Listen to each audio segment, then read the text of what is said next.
Hello, sumo fans. Oh my goodness, we had a fun one. Had an interesting one. There were highs and lows and sideways. July was a bit of a crazy one, but we had some really good sumo, and we are gonna talk through it. As you likely already know from the posts, Maria is unfortunately unavailable. So I'm going to be running this solo. Worry not. Maria and I have been in discussion throughout the tournament, and before I started, she was kind enough to pass me some notes on specific wrestlers and then some just general themes, and I'll be passing along her thoughts. I'll try to infuse her brand of excitement into this. Just work with me. And as always, thank you for listening in. Please put your comments in the comment places. All that good stuff. You know the drill. So, first and foremost, congratulations to Aonishiki, which, if you told me this on day 14, I'd have been like, oh yeah, sure, makes sense. But then, as you go through into day 15, and that entire playoff race happens, that was absolute treat to cap off this whole thing.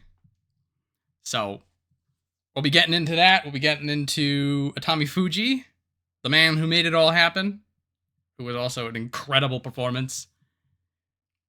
We will be talking about everybody, all 42, as is our tradition, but we are going to start at the top, as we always do, fortunately or unfortunately, with Hoshoryu, the top-ranked Yokozuna, who was 7-7-1. Now, this has been a rough time for both of the Yokozuna. And it did seem that Hoshoryu had some sort of an injury or some mental block. There was something going on. He goes from a strong Yokozuna presence, particularly if you look at the opening 5 days, he was 4-1. And then Onosato was 2-3. So you're looking at it in the opening act. You're like, okay, Hoshoryu is going to hold the line. We're good.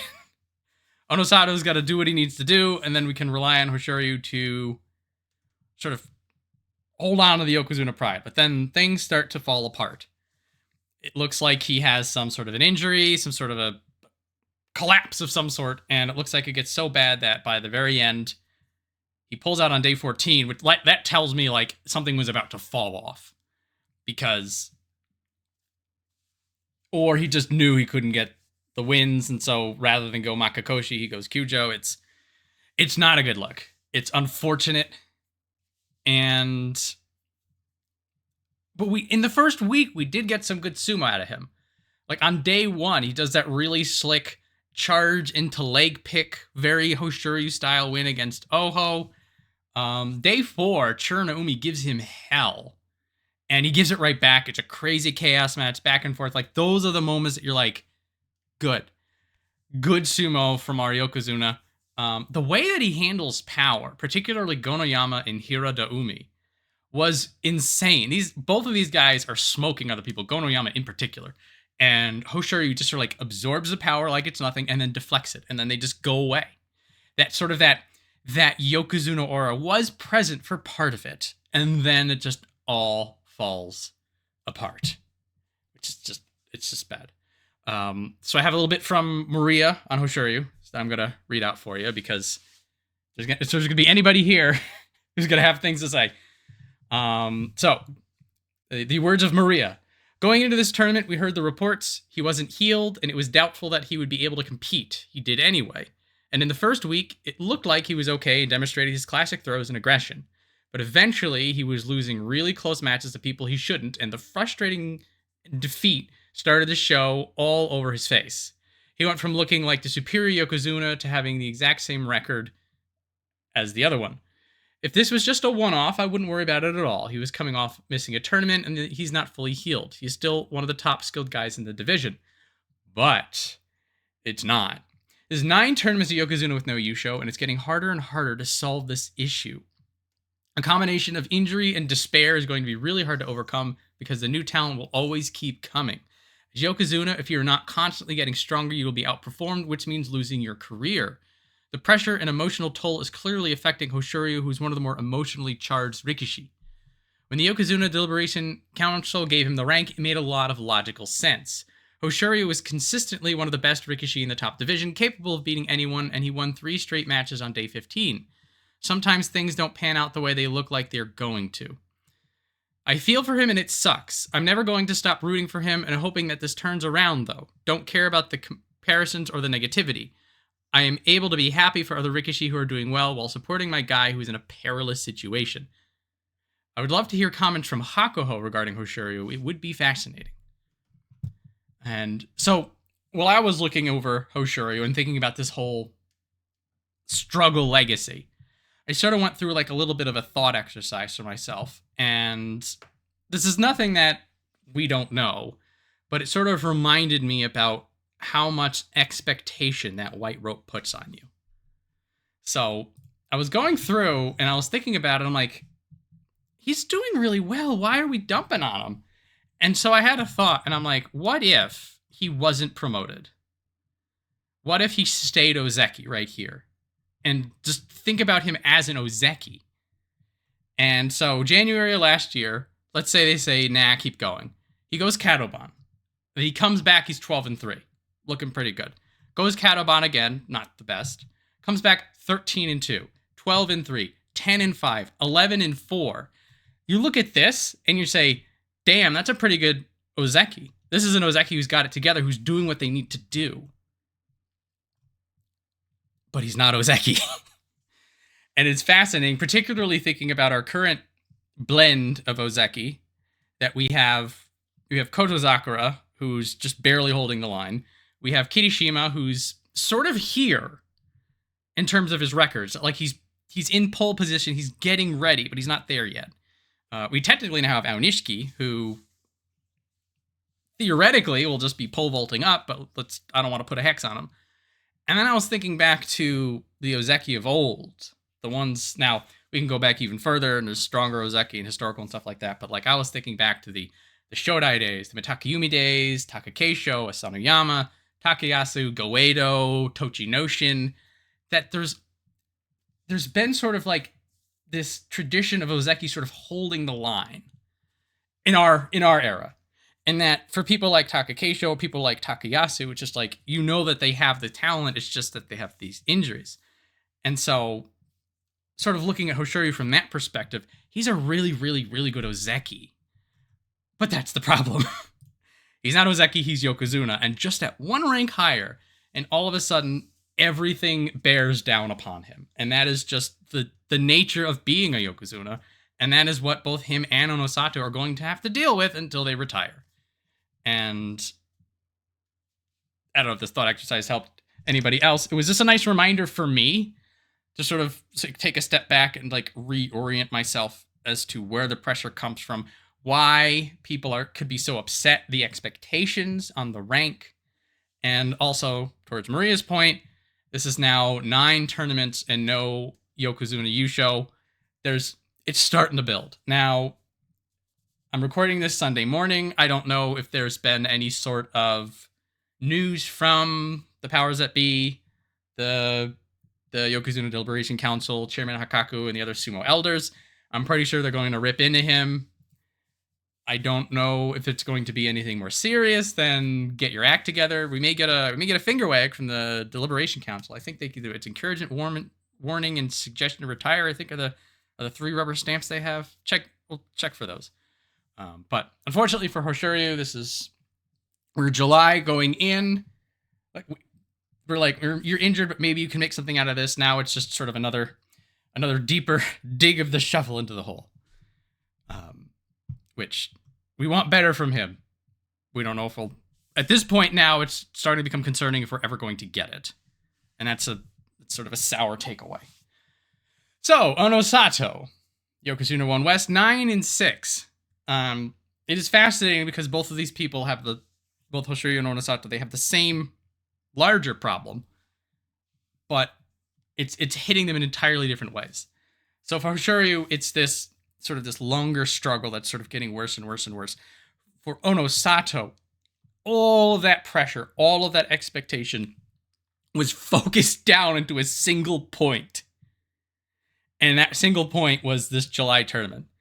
And so 9-6, particularly with a 1-3 start and these shaky moments. It's not what you want to see out of a Yokozuna, but it's been weirdly fascinating because Onosato is figuring this all out in front of us under maximum pressure, maximum expectations, and then accompanied with Hoshoryu, who's also not able to rise to the level of Yokozuna for this tournament. It is this impossible battle. Like they talk about like the three sumo tenets of mind, body, and spirit. Like Onosato is fighting on all three fronts right now. And we're seeing it happen. Like physically, he's still working through that shoulder. He was able to get his power up. Like that was the huge thing. There were a few matches he won on his brand of sumo. It looked like the old Onosato. There was like that sigh of relief from us, and also like a visible sigh of relief from Onosato when he would get particularly the Takanosho win. Like there was you can see the exhale of relief on him after he won that. So mentally, definitely, like you can tell whenever he's pulling, he's not getting it together. And there were some losses that it looks like he was dying inside over and over. It was in front of all of us. I mean, and then spiritual, he just has to go out there and do this day after day after day, and then he loses and he goes home and Nishinoseki Oyakata is like wagging his finger at you, just like, you stuck. It's just like he's in this crucible of pain for 2 weeks. And we get to watch this whole thing unfold. So he comes through in the end with a 9-6. So Kachikoshi, a single-digit Kachikoshi is not really something a Yokozuna should be doing. But he survived. He lived through what is probably going to be one of the worst tournaments of his career. And so we hope that, because now we were mentioning this with Aonishiki in the past, like Onosato got to Yokozuna before he hit adversity like this. He got all the way to the top. Now he's had his losses, he's had his shortcomings, sure, but like this kind of a big Rikishi metal testing kind of a trial. Like he's not gone through this earlier on in his career. Like he didn't go through it coming up. He didn't go through it in Ozeki. So now he finds himself having to figure out this side of himself, going through the rebuild anime arc on the highest rank on the Banzuke with all of this stuff on him. It was a weird sensation. And I'm hoping that Onosato is like, now he knows what it's like to claw through the dirt. And then when we see him going forward, hopefully in September, his shoulder's in a little better shape. Now he's like, okay, I've been in the worst of it and I survived. There's now something I can build from. And that was one of Onosato's strengths. He just always kept getting better. His dominance, his aura just kept growing. The hope is, and we're going to find this out in September, that now that he's gone through this trial of steel and fire, that he's going to come back to the way that we remember him. Yeah, but for now, 9-6. 9-6 from Yokozuna. It's just like, okay. If you take a step back, it doesn't look good, but you get into it, you're like, you know what? Having an odd therapy session go on in the middle of this. Yeah. So those are at Yokozuna. As a result of the very, very top being a little shaky, somewhat reminiscent of the on and off days of the old guard. So like when Hakuho and Kakuryu and Churanoumi, sometimes they'd have their on days, their off days. It then elevates up the everyone else. And the everyone else this time around are doing really, really well. And so now we can look at Kirishima as an example of one of those. Kirishima Ozeki won East with a 12-3. So the story was going in that if Kirishima wins this one, maybe he becomes Yokozuna. And it made this laser focus on all of his matches. Now, I think he did a stellar performance. 12-3 ended up putting him in the usual playoffs. But this is not a Yokozuna winning performance. First off, I don't think they're going to give him 2 Yusho equivalents. Secondly, there was sort of an unspoken rule that like it needed to be a 13-2 at minimum. So as soon as he got that third loss off of Aonishiki, I mean, this is just showing you like how hard it is. And this same thing happened to Kirishima before. Like, it is 1 loss difference. If he beats Hiradoumi, he's 13-2. Maybe we're talking about him with the rope on. You know, if he beats Churanoumi instead. And these losses, well, particularly the loss to Churanoumi, like, it was a photo finish loss. Apparently, Kirishima has a weird thing that he always loses on day 5 that I got to keep looking at going forward. Particularly because he lost to Hiradoumi, which all the power to Hiradoumi, who gives 100% in every match, but Hiradoumi did not have a good time of it this tournament. So a very interesting loss there. And just that 1 win. That's how close things are. Now, he's usual equivalent. Maybe they'll carry it forward again, and he's on this sort of pseudo Yokozuna run. Not sure. I think Maria and I both thought that this whole Yokozuna run thing in general was a little risky for Kirishima, because similar to Hoshoryu, like if you're building off of here's a Yusho equivalent, that, you know, are you going to put somebody in the Yokozuna slot who's not 100% ready for it? Now, that being said, if the Deliberation Council points at somebody and they become Yokozuna, you're Yokozuna, and that's the end of the discussion. But from a perspective of just how well did you do, Kotozakura did really well. Or Kirishima did really well. I'm just looking at Kotozakura's name. And what's also been fascinating in that tactical mind of Kirishima specifically is because he knows how to fight so many different ways, he's been getting into this habit of like beating people at their own game. And that not only shows that he can adjust his strategy for every single opponent, but in a way, like, he's sort of going to be like, hey, Gonoyama, you're good with strong Oshi power, right? I'm going to beat you in Oshi. And then he goes to Yoshinofuji, and he's just like, you're a strong defensive grappler, right? Well, I'm going to beat you on power and grappling. And he goes to Atamifuji. Atamifuji, by the way, God bless him. And he's just like, you know how you're good at, like, smothering people out? I'm going to smother you out. And that's, I mean, I feel like that's always been the core of what's made Kirishima fascinating back when he was Kiribayama, back when he was figuring it out. That he's just, his tactical mind is definitely unrivaled. And I mean, seeing Kirishima and Hoshoryu fight is always a treat. Unfortunately, we didn't get that this time around, because the both of them are just these tacticians, and they go about it in different ways, which is what makes it so fascinating. But for Kirishima, unfortunately, he gets usual equivalent, which is not the cup, and it's also kind of sucks because he loses twice during the playoff, which can't feel good. But at 12-3, definitely looking like an extremely strong Ozeki, potentially carrying the rope run into September. I'm wondering if they're going to prefer that he does like a full-on cup. Well, we'll see what they decide. You know, on one hand, you can look at the current Yokozuna crop and say, maybe we should be firmer with these people. On the other hand, you can say, we need more Yokozuna. Flip a coin. But loved seeing Kirishima every match. It was a good time. Just the depth of his sumo prowess. And Maria also gives a good point out that Kirishima has the former Kakuryu as a coach. So when it comes to somebody who understands the Yokozuna presser, Onosato also has this in Nishanoseki, aka Kisenosato. So like these people, like you're being trained by people who understand that mindset of being Yokozuna, which it is something that you can only experience and you can't describe to people. So like that understanding can really help these people sort of get this leg up. I'm already looking forward to seeing Kirishima in September. I don't want to wait 2 months. This is an ongoing saga, and whether or not Kirishima actually makes it, I feel like he's just building his momentum to get that final push. But I guess we're going to have to at least wait a little bit longer for that.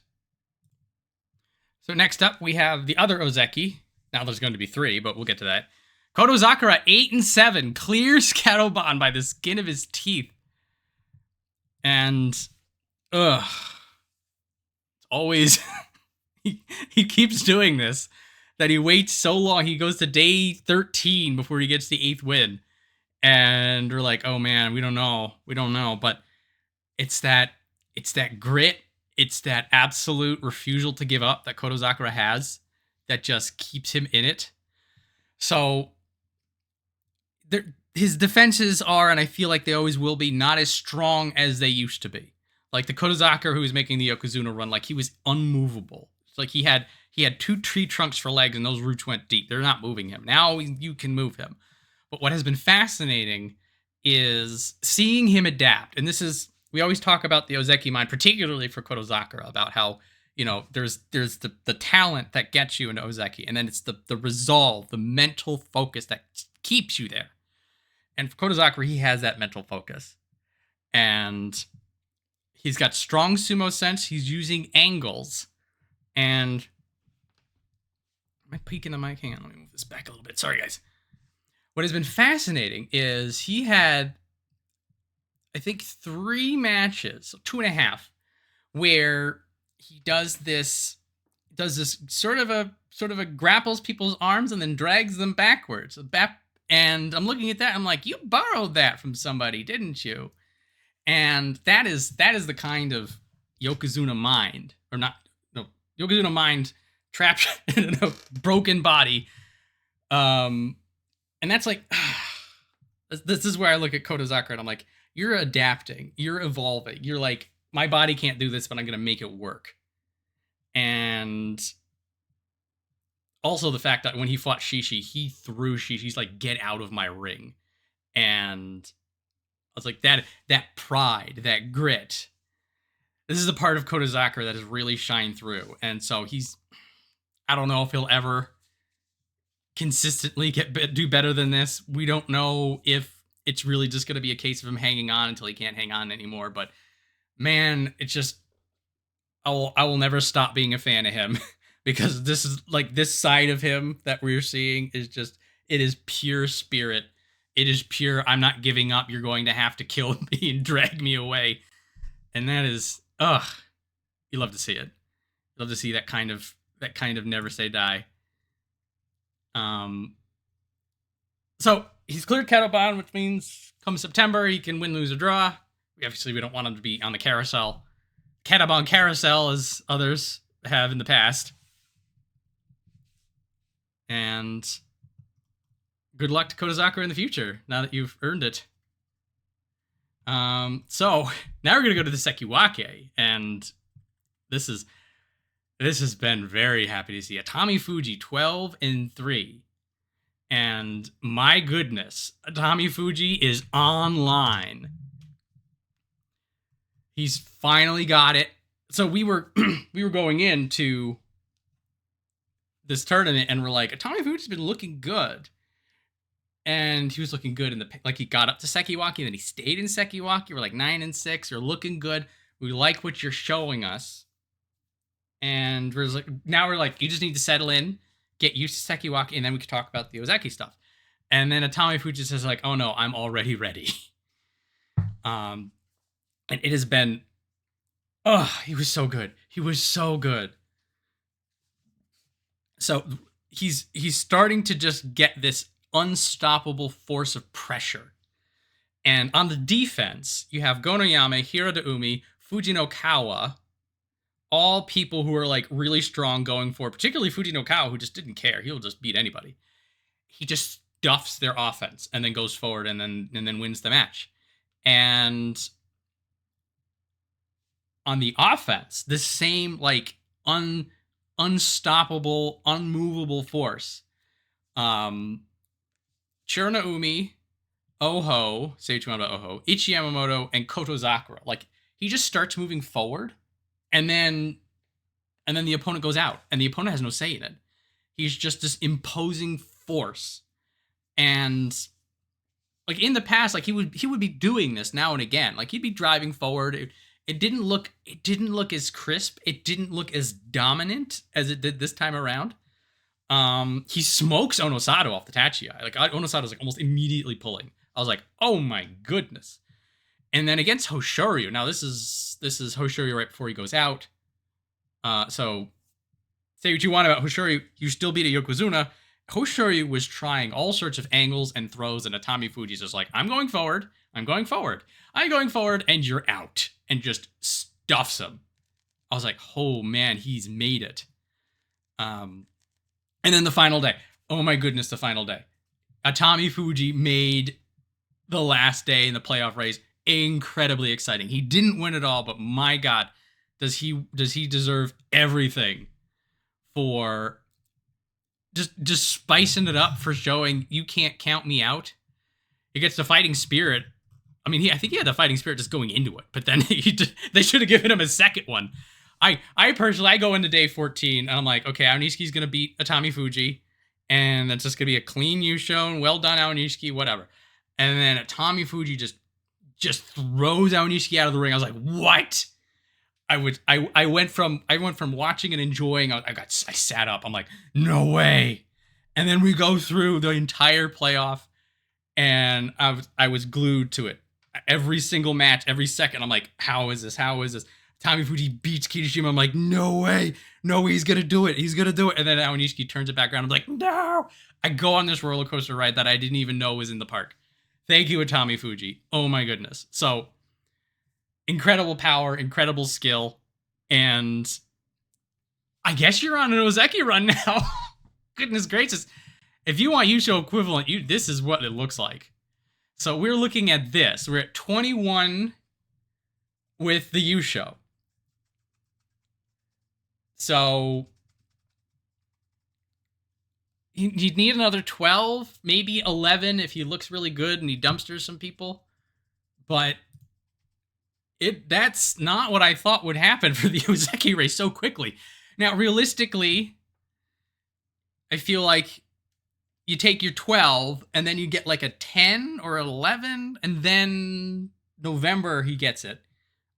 But they could just hand it to him, because after this performance, I'm like, he's figured it out. Now, September is going to be the tell-all. I mean, practically, because you need to be getting the 11 or 12 wins in September anyway, so he needs to be dominant in September. But something got figured out. And I really feel like this is the Atamifuji that everybody saw deep inside of him earlier on when he was struggling, when he was at M3, M4, like 7, 8. You're just like, come on, get out. And he's finally getting out. So, goodness gracious. Maria remarks that this could be also the work of Terunofuji. I mean, it has also been sort of fascinating to see shades of Terunofuji in all of his disciples now. And Atamifuji is very much manifesting that, and it's been great. So well done, Atamifuji. Thank you very much for spicing up the last day, and I feel like we can believe in him now. I feel like we can trust again. He's made it, guys. He's there. Famous last words. Okay, so next up, Kotoshoho, Sekiwaki 1S, Sekiwaki 1 West. 6 and 9. So this was I was ready to dumpster on Kotoshoho because we came in. It was sort of the same notes for Atamifuji and Kotoshoho. Like we were going to Atamifuji and both of them were like, show us your stuff. And for Atamifuji, it looks like you're doing well. We want you to make that final little push. And once you do that, we'll be fully able to believe in you. But we go to Kotoshoho and we're like, show us what you got.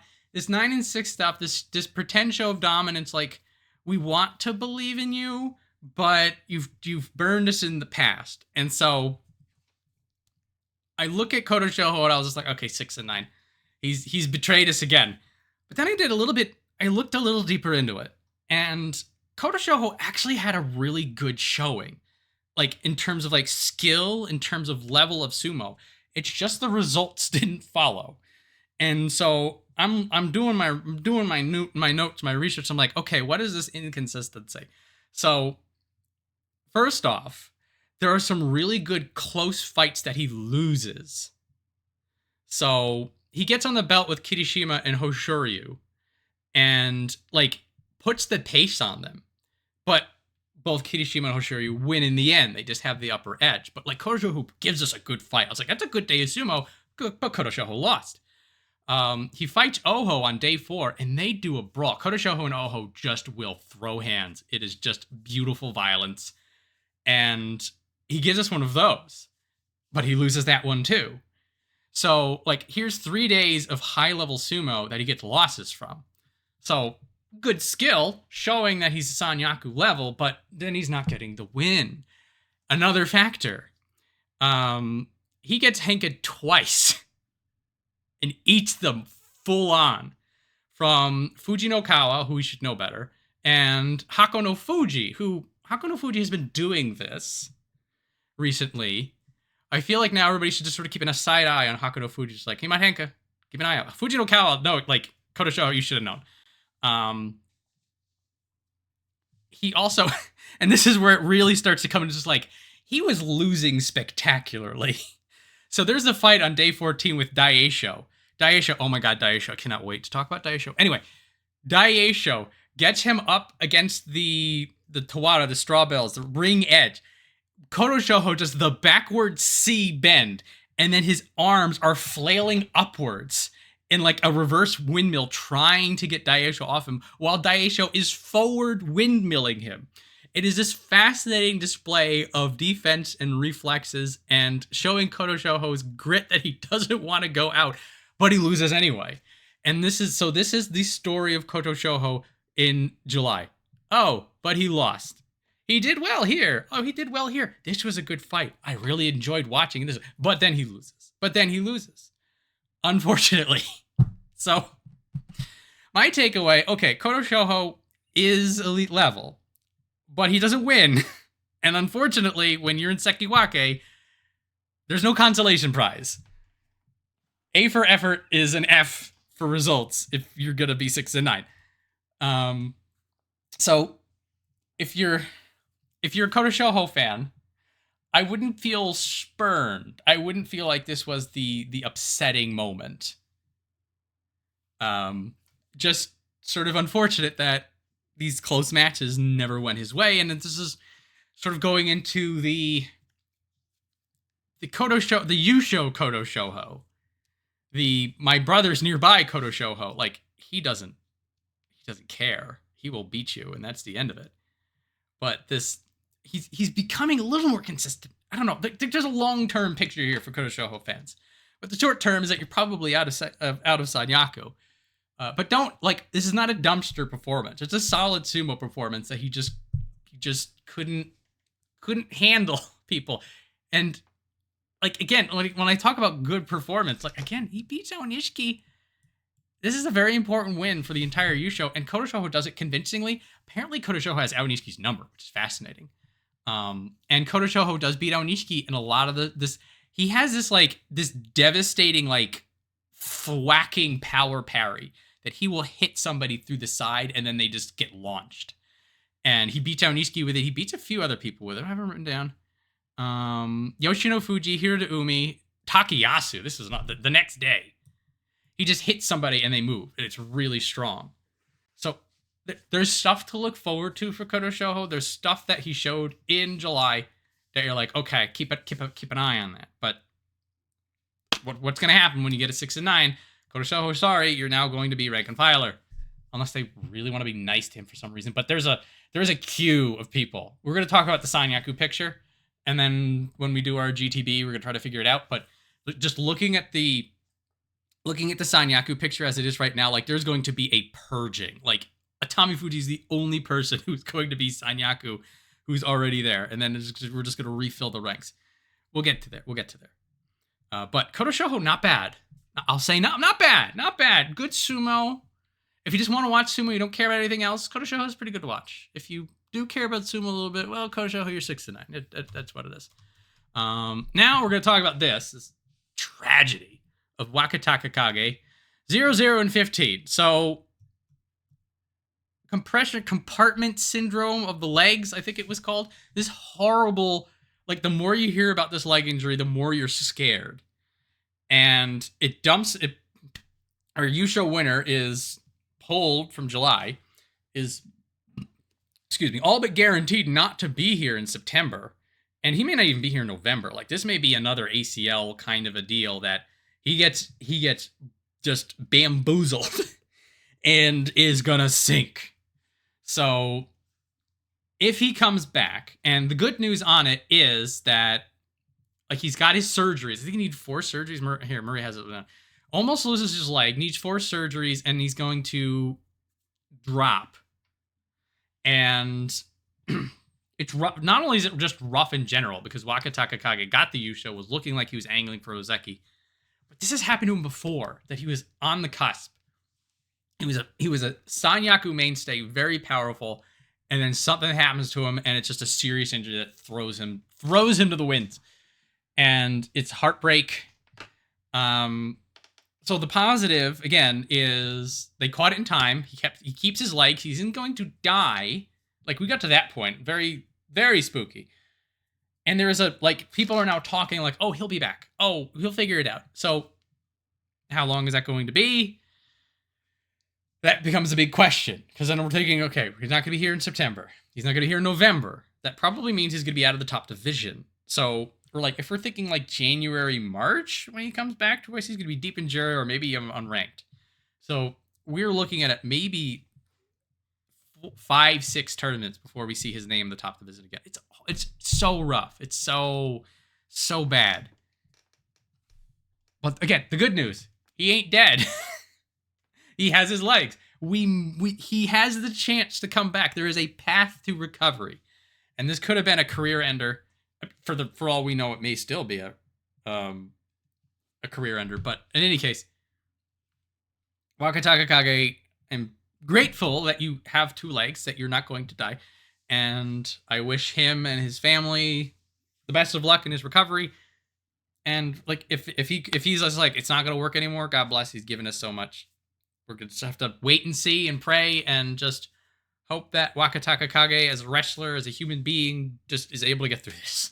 It's a rough prospect. So we're going to go from bad feelings to great feelings. Aonishiki, Yusho winner, now is back to being Ozeki.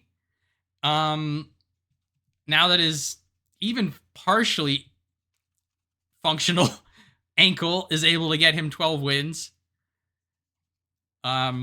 He once again proving he's a once in a generation kind of a talent, which has been fascinating because he's surrounded by people who are in that kind of a boat. Like, you have Onosato, you have I'm going to call Fujinokawa a generation. Like, these are mold breakers right here that we're seeing.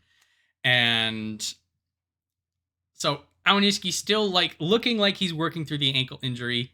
He's doing limpings. It looks like whenever he crashes out of the ring, like, he has to sort of like prop himself up on his elbows and like rebuild himself before he can get back up.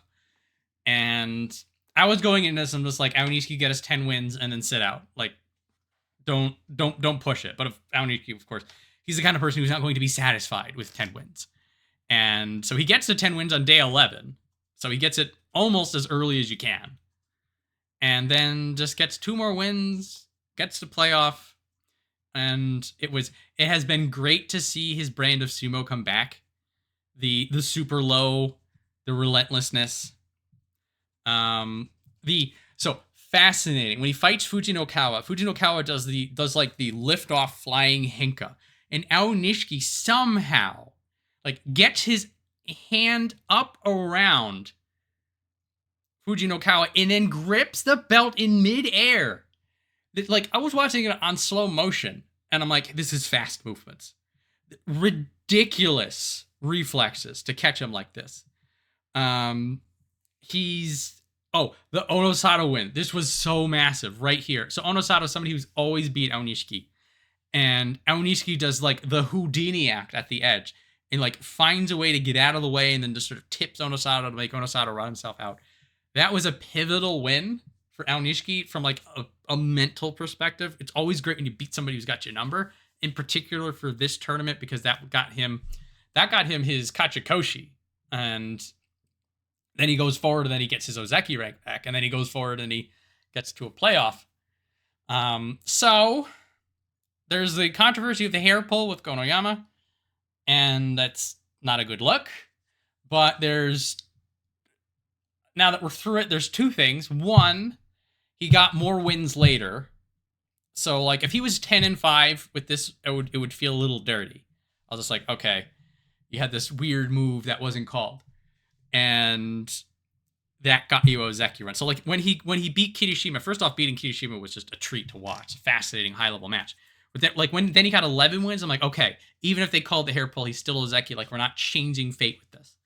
And secondly, it's the ref's job to call it. They didn't call it. So it's not Aonishiki's fault. And I'm pretty sure that the Gyoji and the Shinpan on the side, they probably got an earful from social media. And so that you can get into semantics about the match itself, about how Gonoyama was effectively already beaten in terms of leverage and positioning, and that the hair pull didn't really affect anything, was still there. Anyway, ultimately it doesn't matter because he got his Ozeki rank back, and that was like, again, that was the big thing for me. I was like, if he gets Ozeki on a 10-5 off this hair pull, I would have been a little upset. But he didn't, and then he went off and just won the whole thing anyway.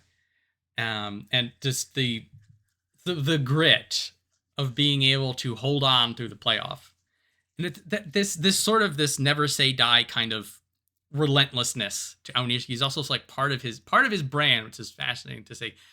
Day 2 against Churanoumi. Churanoumi he had a great time, by the way. Goes after Aonishiki with a kind of reckless abandon. And Churanoumi is just like, I'm going to get you. Hounds Aonishiki over and over, pushes him around. Like, it takes Aonishiki a long time to finally find the angle to get Churanoumi down. And that is on a busted ankle. So early on, Aonishiki's being tested, and he figures it out. And then all the way at the end, he has to fight his final day, gets the crushing defeat of not only like losing, but then knowing he has to go through the playoff. And then he has to fight 2 more times on the busted ankle. He pulled through it. And he got his Yusho. He has reestablished himself as the prodigy phenomenon. Pick a word that you like. He's back in Ozeki. This Yusho isn't going to count on his Yokozuna run because he's Sekiwake. But assuming that his ankle continues to get better, we can sort of assume that more Yushos will follow in his future. And also, he's still super young, like 22, 23, a long and fruitful career ahead of him. So let him take his time to get to Yokozuna. I don't suspect it will take him that long, but if it does, let him do it. So, well done, Aonishiki. So next up, we have Yoshinofuji, who 6-9, he could not shake the Sanyaku curse. Just barely can't get it away. And he was fighting really well too. And I think his win against Aonishiki earlier on, I really feel like exemplified Yoshinofuji's sort of mindset. And so this is a back and forth high level grappling match. Aonishiki is winning it. And Yoshinofuji sort of goes into this pivot throw that Aonishiki blocks. But then Yoshinofuji just decides, no, I am pushing through this with everything I've got. And does this wild one-arm reversal hip throw of Aonishiki that he just grabs on and he just wrenches and pulls. And he just leans into it until Aonishiki is forced away. Like, sheer force of power and will, and Yoshinofuji pulls this win off. I was just like, damn, he wants it. So he had some good close losses. His match against Kirishima was like really high level. And it's one of those, like, both people win in terms of sumo talent, but obviously somebody has to lose. What I did notice is when Kirishima gets Yoshinofuji out, Kirishima does like a sort of a shoulder tap with his hand. And that was like a knowledge, a sign of acknowledgement from Kirishima, sort of like a, damn, you did good. Like, I always love seeing that. Like, every now and again, like, there'll be like the nod between people, or like they'll look at each other and be like, that was a good fight. And so Yoshinofuji has that kind of respect from Kirishima. and is on that kind of level of sumo. Also, this was funny. So when he fights Fujinokawa, this is also a little cheeky, but I loved it. He's able to contain Fujinokawa. Fujinokawa does this like desperation, like he does that leg wrap around the other leg and tries to pull thing, but like he sort of does it like this naked leg trip. Can't talk. And Yoshinofuji just eats it because his legs are solid. And then Yoshinofuji does his own reach around leg trip, and Fujinokawa goes down. I'm like, oh, you cheeky. I love it. I don't know if it was intentional. I'd like to think it was sort of a, oh, you think you could do that? I could do that. I had a little bit of fun with that. So it seems like his Achilles heel for Yoshinofuji, the thing he needs to work on, and if he gets this stick, I think he's gonna be back in Sanyaku and is stronger than ever. If you just have raw power, you can just blast through Yoshinofuji. Kotoshoho does this. Gonoyama does this. Takanosho does this, and Churanoumi does this. Technically, Hiradoumi does this, but there was a lot of movement going on in that match, so sort of was more Hiradoumi finding a reversal. The problem with that is all four of these guys are lower ranked. So, Kotoshoho's higher ranked. Well, he'll be lower ranked later, but so he's able to do pretty well. He gets wins off of both Yokozuna, which he's been doing pretty good at that. That's always a good start if you want to stay in Sanyaku. If you beat the Yokozuna, you're probably going to stay.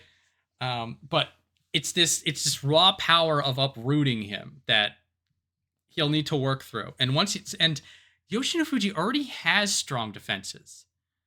He's already good at holding the line. It's just a matter of being able to plant on that raw hit that seems to uproot him. So if he improves that, or if he gets to a point where either the offense doesn't stick or the offense never hits him, I think he's back in Sanyaku and he stays there and he becomes a mainstay. And that's very exciting. Yoshinofuji's future is still bright. He's still learning. And again, this is the Sanyaku curse.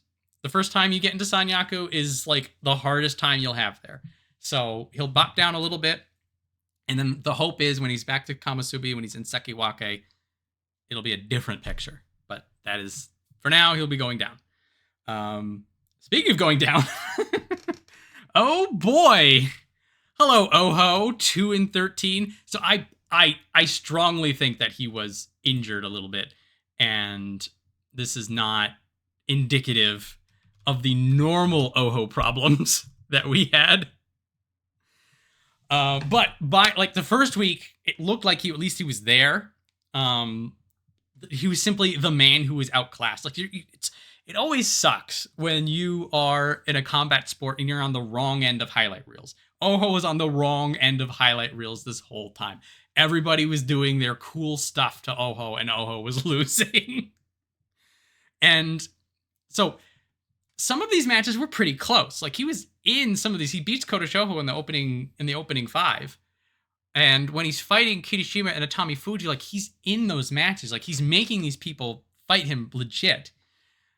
But he's still losing. And then in week 2, like he really starts to dump away. And he's losing to Hiradoumi and Takanosho and Gonoyama. Not to say that those are people not to say that these are bad people. They had their own stories. This term, like these are people that are lower ranked. Like you can't be, if you want to stay in Sanyaku, you can't be losing to the rank and files in this kind of frequency. What I did notice is that there were several matches at the end of it that it looked like he was wincing, or it looked like it was tense. So I really feel like not only is this Oho being inconsistent, but this is also an Oho who had some sort of a problem physically that he wasn't able to compete. And it sort of makes sense because some of these losses were not only really like troubling, but they were extremely one-sided. Like they would hit into Oho and they just push him out. And I think it was like during the Churanoumi fight in particular. Like Churanoumi, wrestlers can always tell when somebody else is injured, like even if it's not announced and even if other people don't know about it. Because like Churanoumi did that sort of that you good gesture to Oho after he blasted Oho out. And that, along with the wincing and just the general complete lack of any sort of presence in week 2, made me think that something happened to Oho. So we were I do. I don't know how I feel about this because going in, we were dumping on Oho for sort of in a teasing, encouraging manner that we're like, we're gonna give you a hard time, Oho, because we want you to do better and prove us wrong. And then he gets a 2-13, so he really proved us right. And I don't really feel that good about it, but at the same time, I feel like the 2-13 is sort of its own punishment. So I'm just gonna call this one even. And ultimately, it's not anything about Oho that we didn't already know. He has consistency issues, and if he's injured on top of that, then he's pretty much doomed to failure.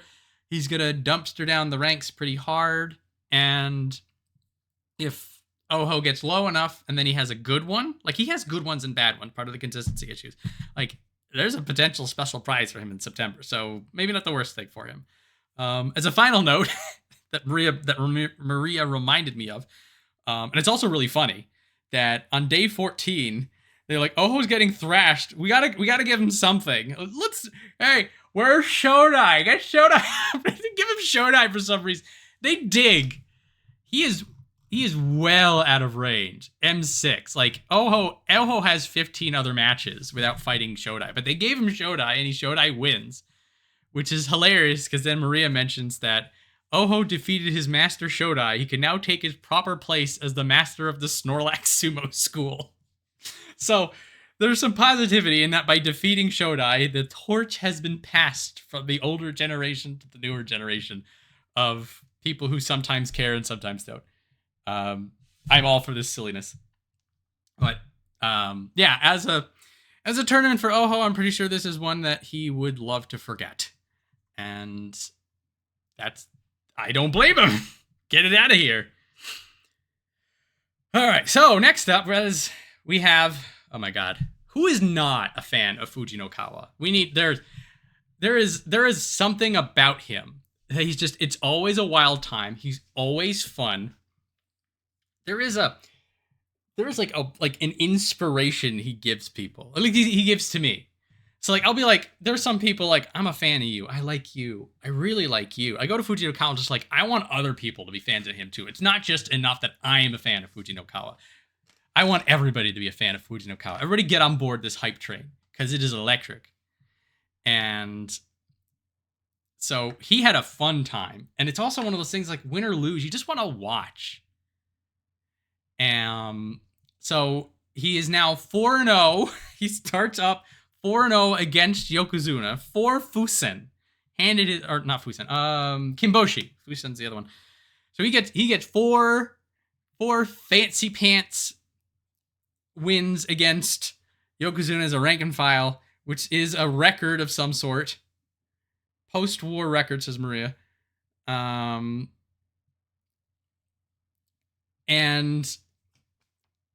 like he just keeps beating him, and he every time he fights, it's good. Also, like he has some way of just knowing how Onosato moves, and he slaps him down. But the way he fought against Hoshoryu driving him back, has him dead to rights, and then Fujinokawa does this absolutely crazy, somewhat physics-defying jump, slap down, twist, flail at the edge. And like it is so wild that like Hoshoryu gets up and he's like, "What happened?" There's this look of like shock on his face, which like really like underscored the entire craziness of that moment.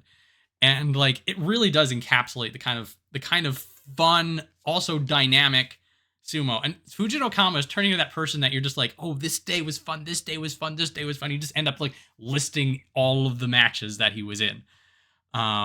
So something else to make notice. The Oho match. Oh my goodness. What the hell?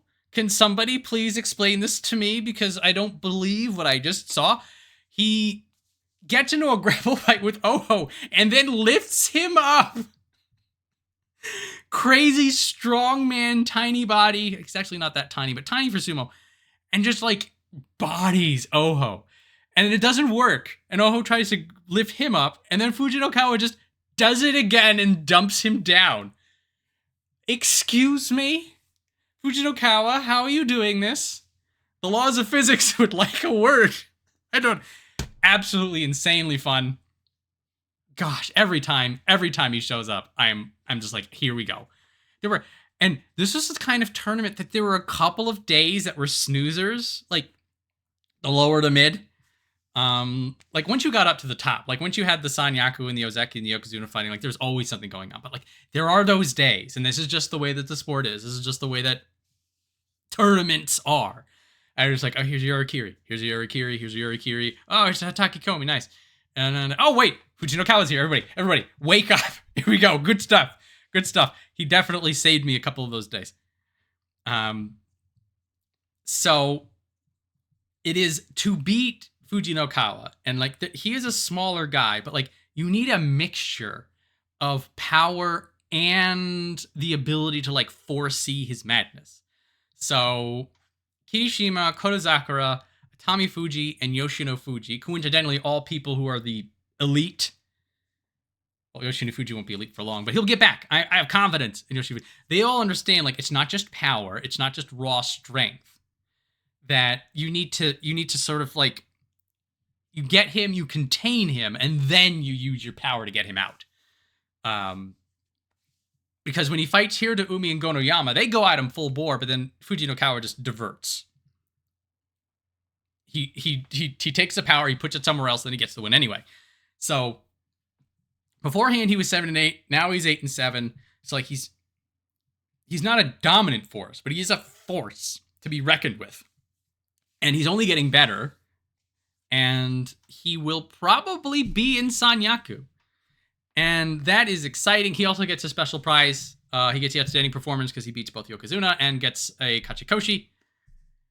And just gonna quickly look at the Sanyaku picture, because now that we're at that point, Atamifuji absolutely not going anywhere. Kotoshoho with a 6-9, they might dump him out. I think that they will, because there are 3 people that could be coming up. Sekiwaki 2 is just going to collapse back in.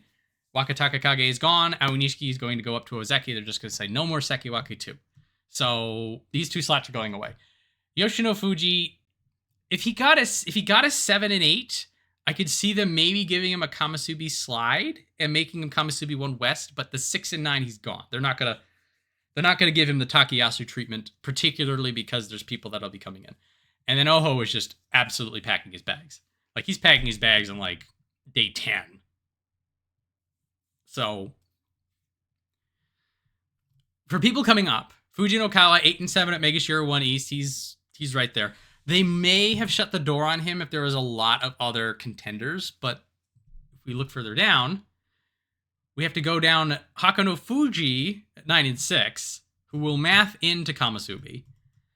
And then Daieisho at 10-5 is definitely going to go back in because he's former Sanyaku himself. Now, you do go down to Kotoeiho all the way down here, and Takayasu with the 11-4, but the 11-4 will get you to Megashira 1. So I'm thinking those 2 guys are going to be right here, and then Fujinokawa, Hakunofuji, and Daieisho are going to fill in the spots, which is super good for Fujinokawa because now he's in Sanyaku, and that's even because it make it even more exciting. So, well done, Fujinokawa. Gets the last win, tips it over the edge. And I just can't wait for more of him too. Him and Kirishima, I'm just like, can we just have them fight like in the off season, just all the time? Like, never stop fighting. They're just too good to watch. Exceptional. Next up, we have Takanosho, who 6-9 was, well, like here he was 6-6. So on day 12, like the dream of him going back to Sanyaku was still alive. But it just fell apart at the very end, which is a little unfortunate. So he still had a really good display of sumo. And for a lot of these guys here, this chunk of people, the big factor, the big crunch, and this is why there's been this like sea of Makakoshi going on in the top 4 of the meat grinder, is that we now have 9 people this tournament who were higher up, and you have to fight them if you're M1. So you've got Hoshoryu, Onosato, Kirishima, Kotozakura, Atamifuji, Kotoshoho, Aonishiki, Yoshinofuji, and Oho. So you are going to need to get, at minimum, 3 wins off of these elite talent if you don't want to Makakoshi immediately. He's 4-5 against them. For a guy who is clearly a veteran, this is very impressive. And he wins He wins with endurance. He wins with a lot of timing, and then he's able to leverage his power, like the way he can hit people. Particularly when he fought Hakunofuji, there was the back and forth, and then he gets Hakunofuji up against the ropes, and then he does this Tamawashi-style Nodowa that he just crushes Hakunofuji's throat, and he pushes, and he sticks it there and keeps pushing, and Hakunofuji you just can't do anything. He's crumpled. And that was right. This was in week 2. So, like, this is veterans beat up, but he still has that kind of power. I was like, damn. Remind me not to make this guy angry. So, he's fighting really well. Yoshinofuji,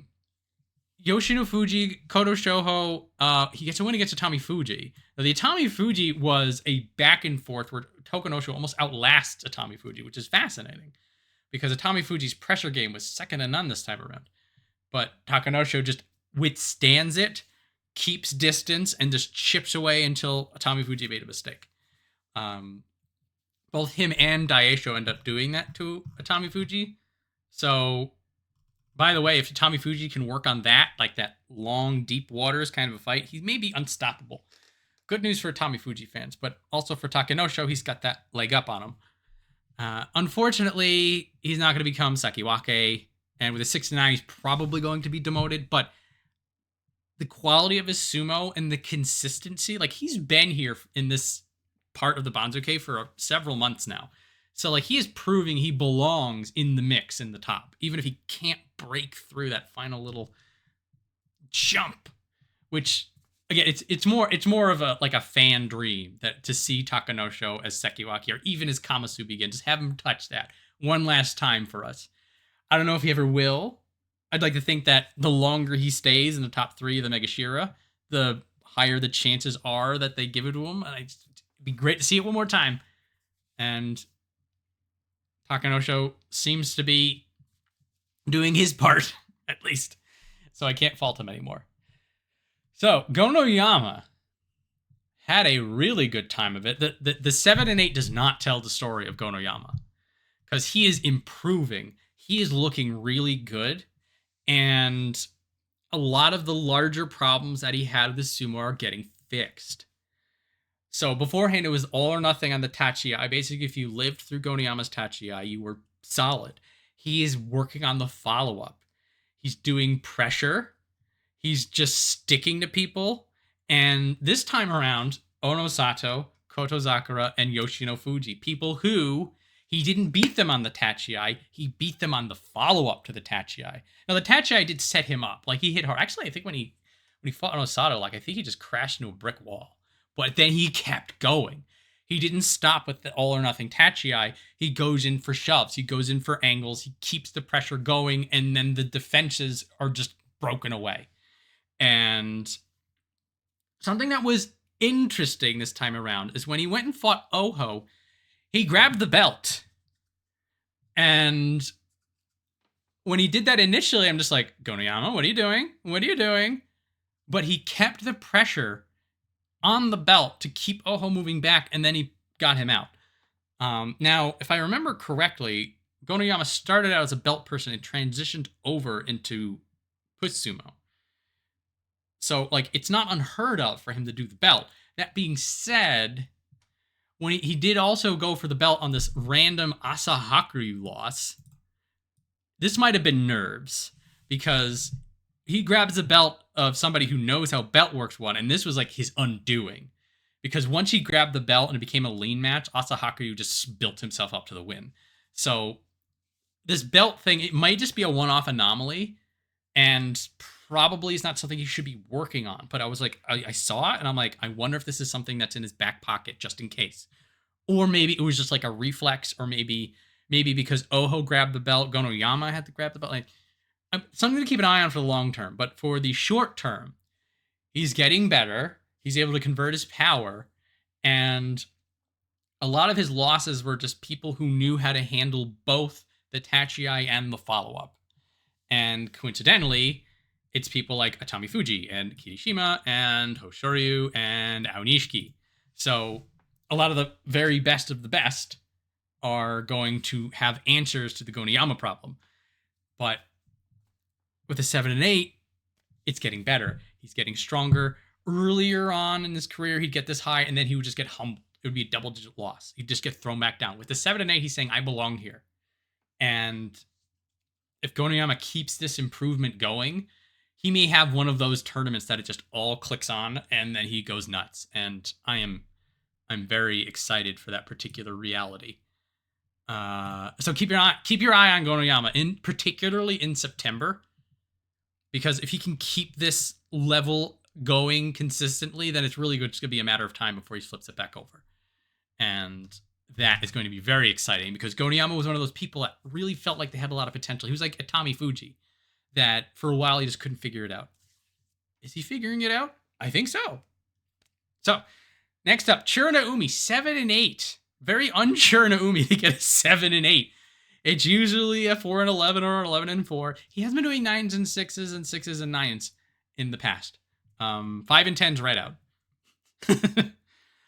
But when he was at a Megashira 2, which might be his career high rank, I was cautiously optimistic. I'm like, Churanoumi has been doing well, but if he gets up this high, it's usually going to go in one direction. So he fared better than expected, and he was fearless. This is the Churanoumi brand. He will go forward into anybody. He doesn't care who you are. He will fight you, and he will try to get the win. And very crucially, he gets his Kirishima win. He gets his Kotozakura win. Both of these people, he's just like, I'm going forward. I'm going to fight. And as I had mentioned before with Aonishiki, he was dogging Aonishiki. He was pushing Aonishiki to his limit. And really, like, there's an alternate reality where Churanoumi just pushes a little bit harder and Aonishiki crumples. Like, it was close. Impressively close. And against Hoshoryu, he also was all over Hoshoryu. That was a bit of a crazy spinning match that they were going off on angles and back and forth. Churanoumi didn't care this was a Yokozuna. Churanoumi wanted him in the dirt. Hoshoryu, unfortunately, was able to get the better of the angles to get Churanoumi down. But like, those are two fights that, even though he lost, was like a level of talent that was very impressive. So the Makakoshi at the end, a little bit inevitable, I guess. There's just a little bit too much up here for him. But again, the 7 and 8 is not what I expected. I expected him to get a 6 and 9 or a 4 and 11. Like, I, particularly early on, this 1 and 6 run, I'm like, he's getting smoked. This is just, I was just like, it's unfortunate, but that's what it's going to be. And again, in the middle of the tournament, I'm like, he's doing good sumo. He's exciting matches. I mean, the record sucks, but look what we're getting out of it. But he turns it around to 7 and 8. They may just leave him here, honestly. If at worst, he'll be Megashira 3.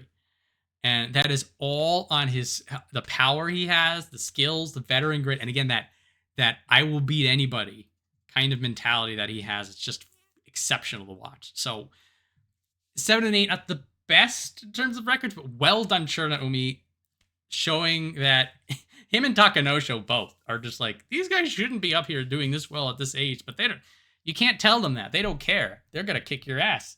And I love it. I love all of it. So, Hiradoumi. So, this 4 and 11 hurt me in particularly pretty strong. And I'm talking up here about particularly this group here, the 6 and 9, 7, 8, 7, 8, about when you're in this cluster in the top, that like you have to fight all these elite people, but everybody up here, they're proving, the 6 and 9, the 7, 8, they're proving that they belong here, even if they're not able to get the better of it. But with Hiradoumi, this is a door shut in the face. And like, I felt this in my soul. I've always been a Hiradoumi fan, and going into this, we were talking about how Hiradoumi does very small, measured increases. Like, he doesn't have breakouts. He just gets a little bit better, a little bit better, a little bit better. And we were hoping that he got the 7 and 8 in May, and like, maybe it's just enough to turn it into an 8 and 7. But this is a strong and resounding no. And this 4 and 11 isn't just he fought well, but Like, some of these matches were just very decisively, he was beaten. And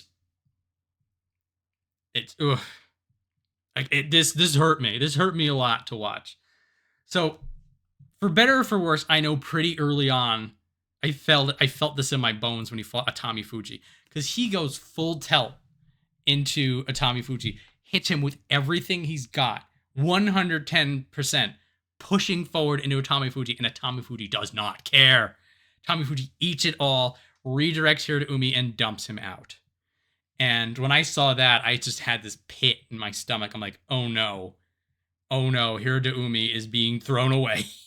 And lo and behold, 6 of the 7 matches against the higher-ups, all these people, here's Hiradoumi, He gets Kirishima on the day 5.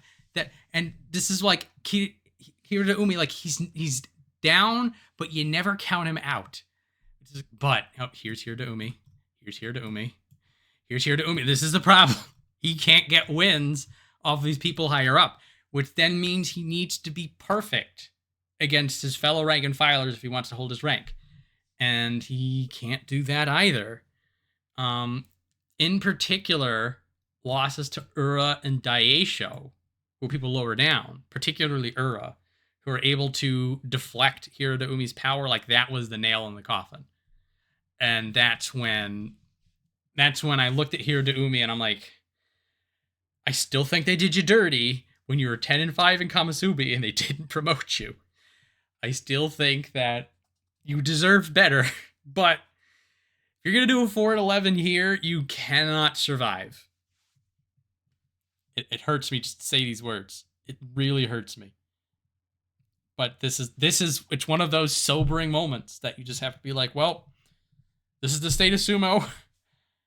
It's like initially I'd be like, well, everybody's here this time. Everybody was pretty game. Everybody was hyped up. And just like, well, you had 2 Yokozuna who weren't doing their best. You had a 6-9 Kotoshoho. You had a 6-9 Yoshinofuji. Oh no, he beats Yoshinofuji. Okay, but still, it's just like, this is not like, this wasn't some of those shark pits. I mean, it kind of was a shark pit, but I don't know. It's bleak. It's a bleak moment for Hiradoumi. My hope, though, what I hold on to is that Hiradoumi will never give up. So this may make me sad. It may make Hiradoumi fans upset. This may be a down point, but he doesn't care. He's gonna come back and he's gonna be stronger than ever. And so I just hope that he does that, because that's what he's got. He's got a long road back going ahead of him. Not just to get back to this rank, but then to evolve himself to the point that his sumo is gonna be more effective up here. From a silver lining perspective, it does also show how competitive things are up here. That Hiradoumi, who was once Sanyaku, who was once somebody who could at least be in the usual contention, if not get it, is now just being thrown out the door. It's sad. It's sad. But let's turn our frown upside down and let's talk about Hakunofuji, who is now 2 tournaments in a row without a serious injury, which is somehow an accomplishment. 9-6, slowly building his dominance, showing his mettle.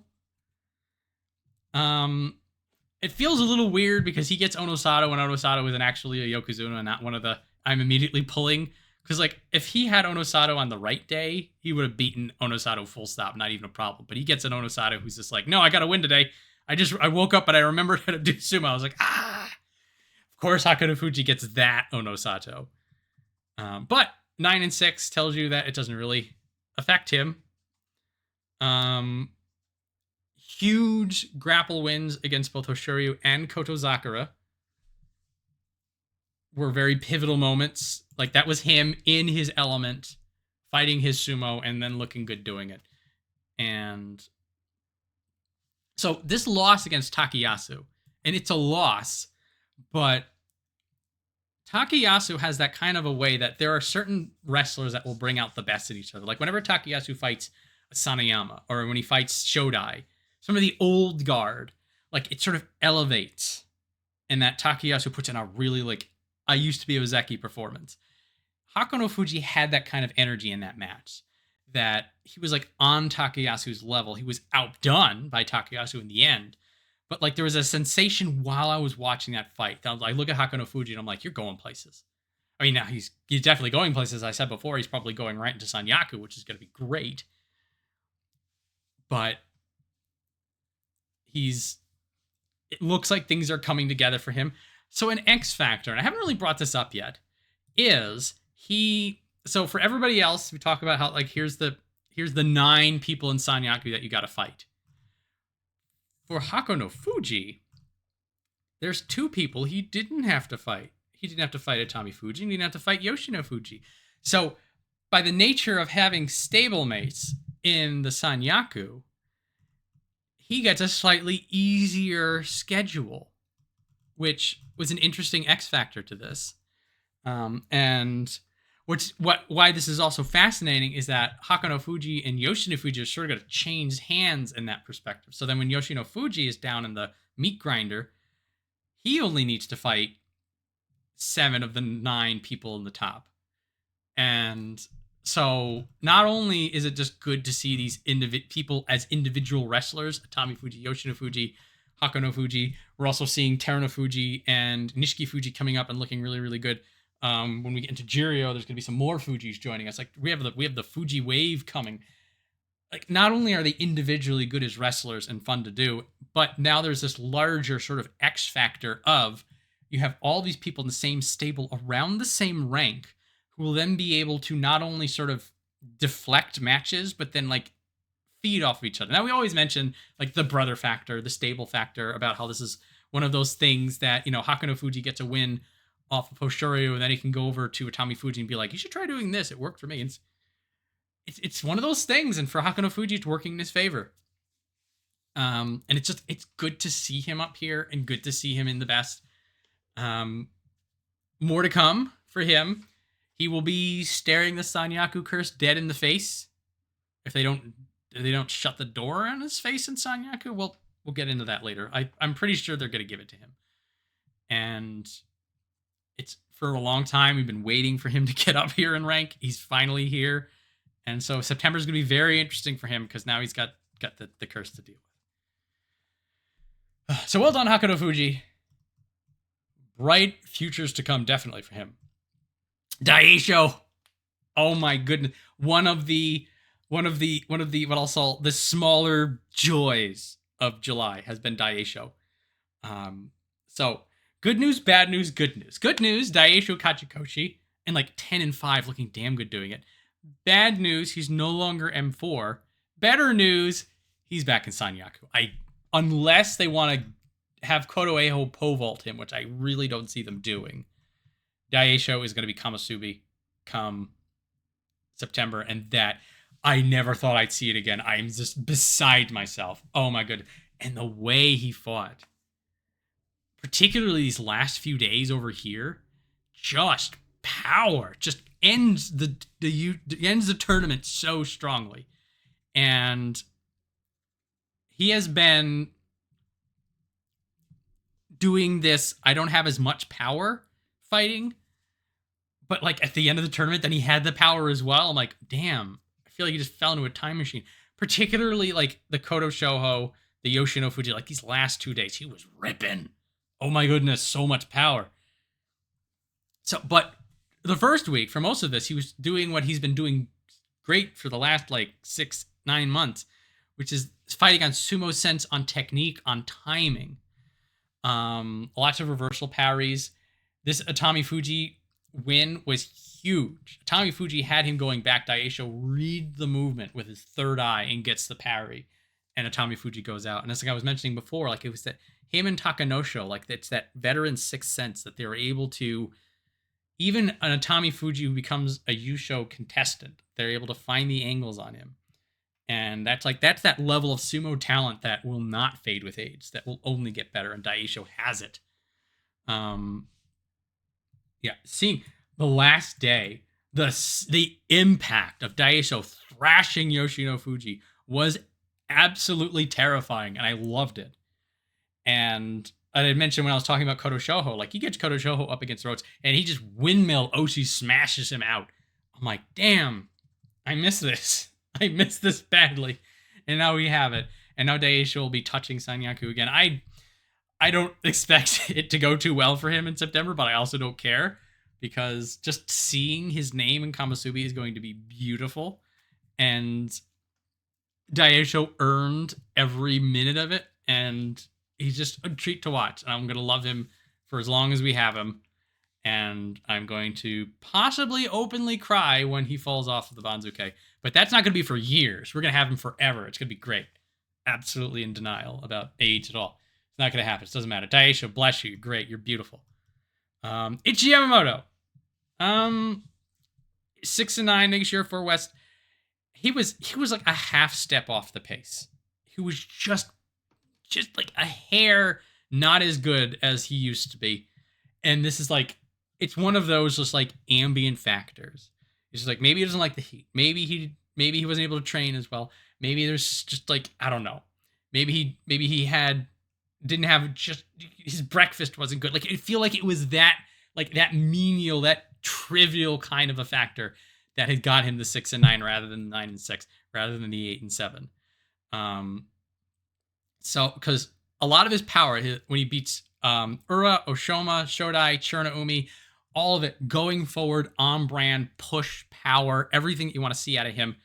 When he fights Kotoshoho, this was fascinating because it turned into a belt match. And not only a belt match that was pretty long and back and forth, but one that Ichiyamamoto wins. And something to keep in mind is that, so while Kotozakura and Kotoeiho are definitely the belt specialists, Kotoshoho has shown he knows how the belt works. And so when he gets into a belt fight with Kotoshoho, like it's not a given thing. And Ichiyamamoto has been working on this. He has been doing the belt stuff. He does know how to go there. Probably most impressive was a loss on day 2 when he fought against Hakunofuji. And this is one of those, you lost, but I'm seeing the progress that you're making. So Hakunofuji pressures Ichiyamamoto back, and ultimately he gets him out. But Ichiyamamoto showed very strong defenses, and he never pulled. He never moved backwards. He held the line until the very end, and that was the Achilles heel of Ichiyamamoto at this time last year, or even a little bit sooner, is that Ichiyamamoto, when he was in that position, he would pull. He would redirect, and then he would just hand the match over. But he stuck it out, and he made Hakunofuji fight for every inch of the dohyo. And so even though he loses that match, I see that, and I'm like, there's the improvement. And it's just, unfortunately, it wasn't crisp enough. It wasn't strong enough. Like, his sumo was there. His sumo looked good, but it's that little, like, it's that knife's edge thing. So like, it didn't feel like Ichiyamamoto did anything that was worse or had some sort of a regression. It's just that it was it was so close that it felt like it could have gone either way. Now, something that did catch my eye a little bit are these 2 losses here against Roga and Wakamotoharu, which it felt like there was a bit of a lapse, maybe a little bit of a fade at the end, because he was more passive in these 2 matches, and these are matches against people who are both lower down and people that Ichiyamamoto could clearly beat. So when I see those 2 matches, I'm like, I wonder if he just sort of didn't have a good time of it for some reason. Now, we all have off days, and again, like, because it was so close, that, maybe this doesn't matter, but like, if he wins both of those, then he's 8-7. Like, it was very weird. He does get it back on the last day against Tobizaru, so like, it wasn't like a complete fade out. And this is him losing against Kirishima, so we're not holding that against him. It's just these 2. You could argue that he shouldn't have lost to Hiradoumi, but again, Hiradoumi is in every match 100%. And if Ichiyamamoto isn't at 100%, then that's a problem for him. So a little, I'm not sure about what this means. I'd like to think that Ichiyamamoto everything's fine, and when he goes lower down in rank, he's just going to storm back up. But for now, it's a bit of a question mark. It's a bit of I'm not quite sure where your strength went here in July. But with the 6-9, again, it was there, and a lot of his wins were on brand. So it's not like it was a collapse. I don't know. It's very nebulous. Very nebulous. And then could just be one of those things that, the other opponent just wanted it more. Like when you're fighting Kotoeiho. Kotoeiho was on a tear. Maybe you beat Kotoeiho 9 times out of 10, but then this is the 1 out of 10 that you lose it. Who knows? I'm not worried about it, though. I'm just, when it comes to September, I'm going to have to keep an eye on him and make sure there's nothing going on. Keep aside, I don't know. So, Ura, 5 and 10. This was a very, I'm not going to say bland, because that's disrespectful, but there was no Ura magic allowed in July. People are getting wise to his antics, and not even Megashira 5 can spare him from that. So I think what also happened is, so first off, there was a lot of people who were containing him and not letting him do his crazy Ura stuff. Though he did go for it when he fought against Takayasu. He went for that weird, like, under shoulder, weird side throw, and then he just realized he could just beat Takayasu normally. So part of why there wasn't a lot of Ura magic is that Ura did that I'm fighting you legit time for most of his wins. It was a lot of like low power. I think against Wakamotoharu he does a very nice throw, but like it's very, I'm not going to say, I'm not going to say bland, I'm not going to say standard, but nothing way crazy. Like the Ura magic that we know and love is like flailing and staggering. There might have been 1 or 2 matches like that. I have a feeling that he did something that was a little crazy.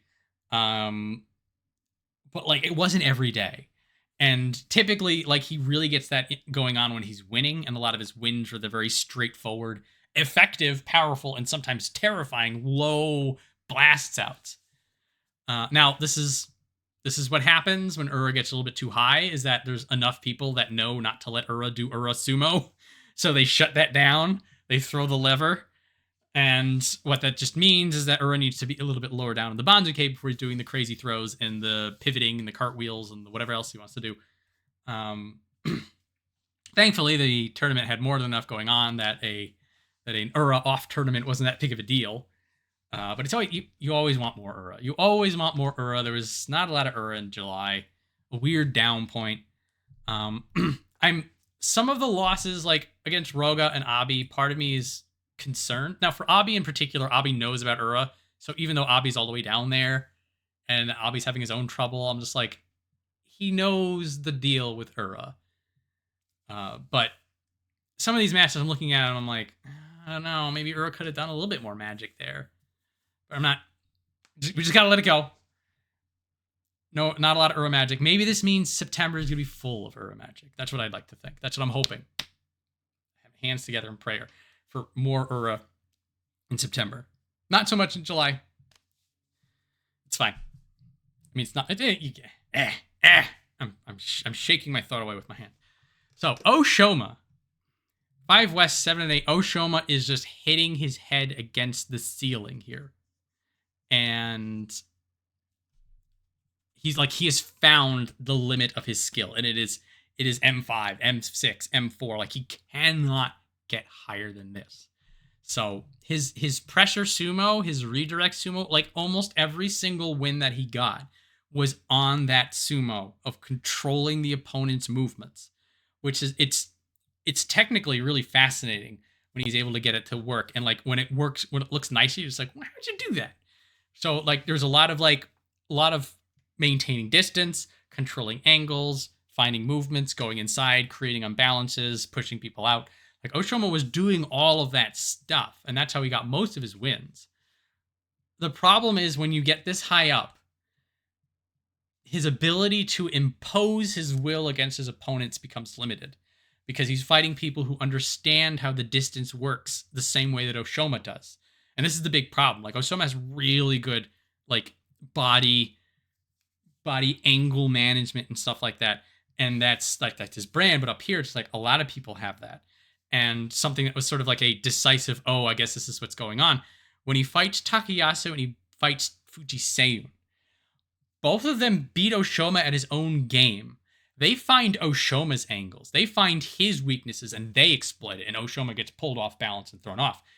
when I saw those two matches, I'm like, okay, it feels like this is the limit of Oshoma's brand of sumo as it is now. Also, the day 8 loss against Asanoyama, like, I felt like that sort of wrapped everything in a bow for me. Because Oshoma had Asanoyama's number. He had Asanoyama dead to rights. He had the angles, he had the power, he had the drive. Everything was going Oshoma's way. Oshoma's game plan was full on. And then Asanoyama shuts it down. He holds at the edge. Some ridiculous stuff like Asanoyama like breaking physics, redirecting, stalling, extending, neutralizing what should have been a sure thing, and then Oshoma goes out. And for like, that is what Oshoma's problem is, like, in a nutshell, is that he's doing everything in his brand of sumo. He's doing it well. It's looking good. But then there are people that are just of the same level of sumo mastery or higher. And against these people, Oshoma just can't make anything stick. So we have been talking about how he's been sort of trying to find out his brand of sumo. You know, he's been working on the belt, on diversifying. There's sort of like getting power. There's becoming a little bit more smothering. So like not giving people options to get out, just sort of, you know, shutting down the defense or becoming such a threat that you can make anything work. Like, there are ways to evolve this, but I think Oshoma as he is now is probably never going to get higher than M5 unless he has another weird tournament that he gets extremely over promoted, which, hey, when Oshoma retires, he's going to be called Sekiwaki Oshoma. So you can never take that away from him, no matter how lucky or fortunate or unfortunate he was. That is him. Like Ura, he is Kamasubi Ura. And that is like, when they cut his hair, he is Kamasubi Ura. That is just him. Oshoma gets that same credit. But if Oshoma wants to get back there, if he wants to get higher, if he wants to be Sekiwake Oshoma, he's gonna have some work to do. And this is now going to be his test. I feel like this is a do you plateau, do you evolve, and as we look up the Banzuke, this is a problem that Gonoyama has run into and Gonoyama has resolved. This is a problem that, to an extent, Yoshinofuji resolved, but Yoshinofuji resolved it really, really quickly. Atamifuji famously hits this wall. So this is another person going through this part of their saga. So Oshoma, for the short term, for the next tournament or two, probably not going to have a barn burner. I'd love to be proven wrong, but he's not going to have that kind of breakout unless he goes far enough down the Banzuke that he can find people to impose again.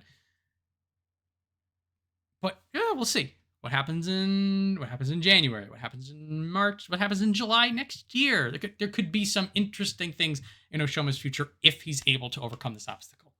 We will. The only way to know is to continue to watch sumo. I hope you all would like to continue to watch sumo. I mean, God willing, I'll be here. Anyway, so Shodai. Speaking of God willing, maybe they'll be here. 5 and 10. As we feared, perhaps, not being in range of Ozeki envelopes made him a little bit more passive this time around. So he still had his sumo.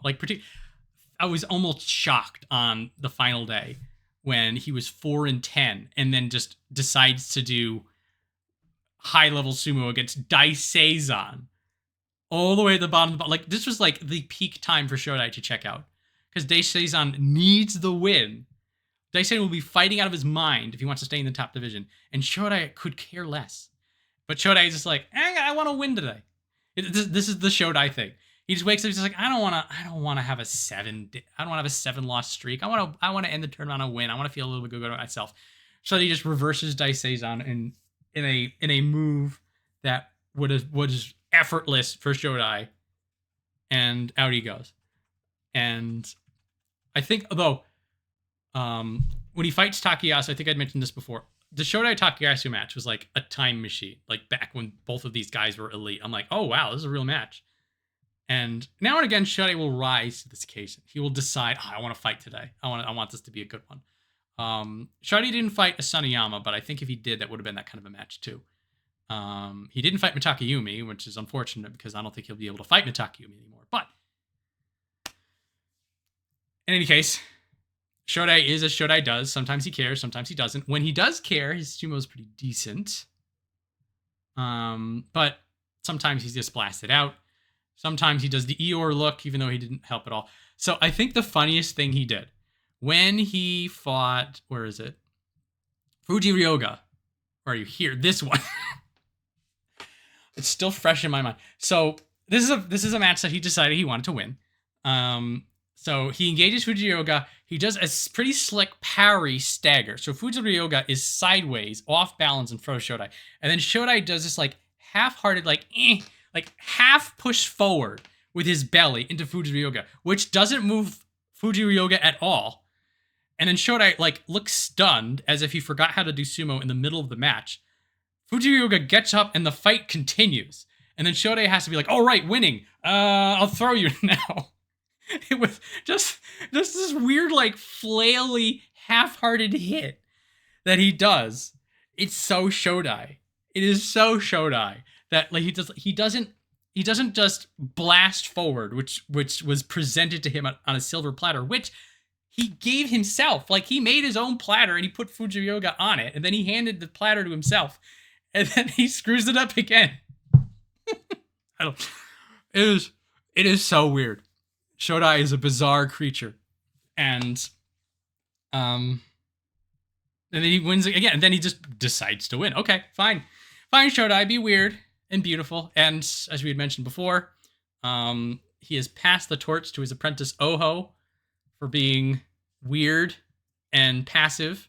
And you can't really expect anything out of him. But now and again, they'll do really good sumo. So, good news, bad news, depending on how you feel. He could be down in the double digits probably, or maybe like M9 if they're going to be generous to him. So the further down he goes, the more Shodai's passive sumo may start to click in.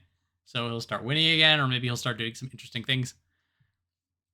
He's more than fine. It's going to take him a while before he's actually in risk of falling out of the top division. But it's one of those things that, like, his passive level of flailing does seem to keep him around these days.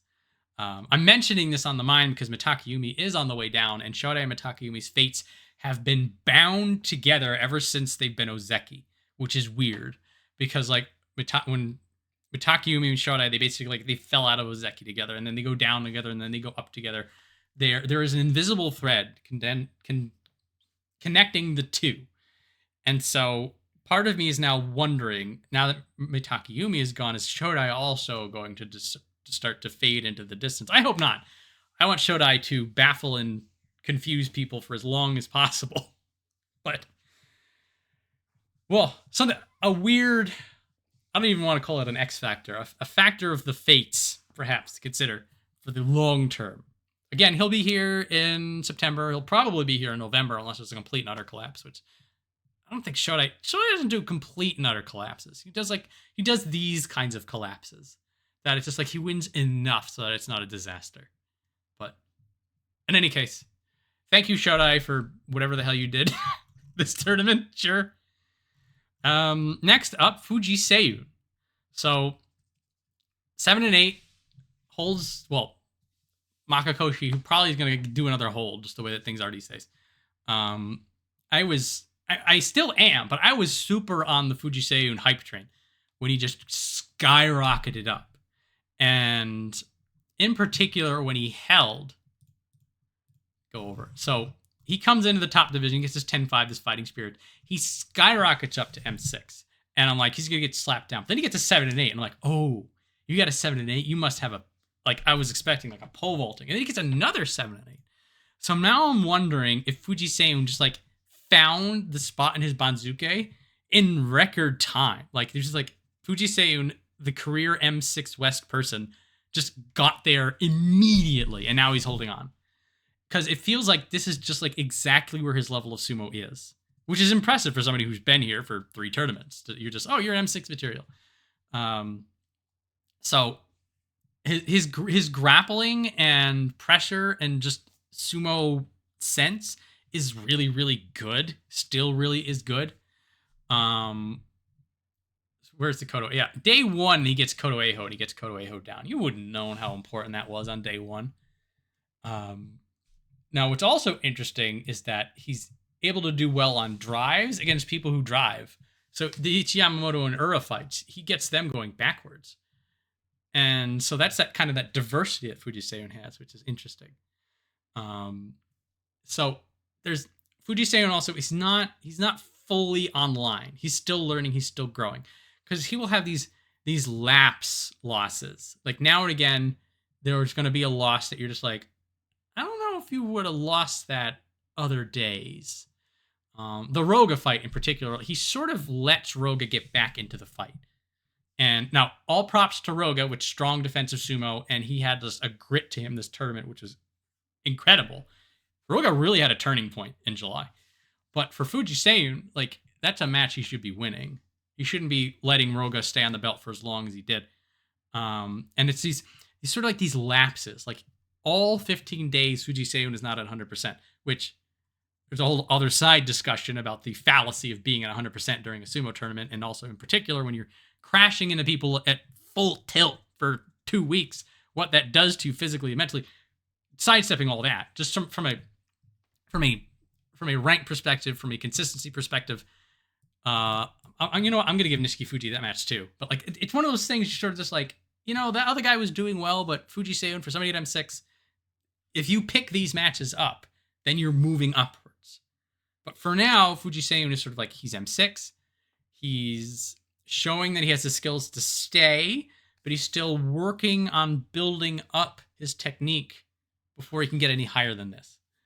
Again, this is his third tournament in the top division. He is new, he is fresh, and honestly, this is like the perfect place to be if you want to build up.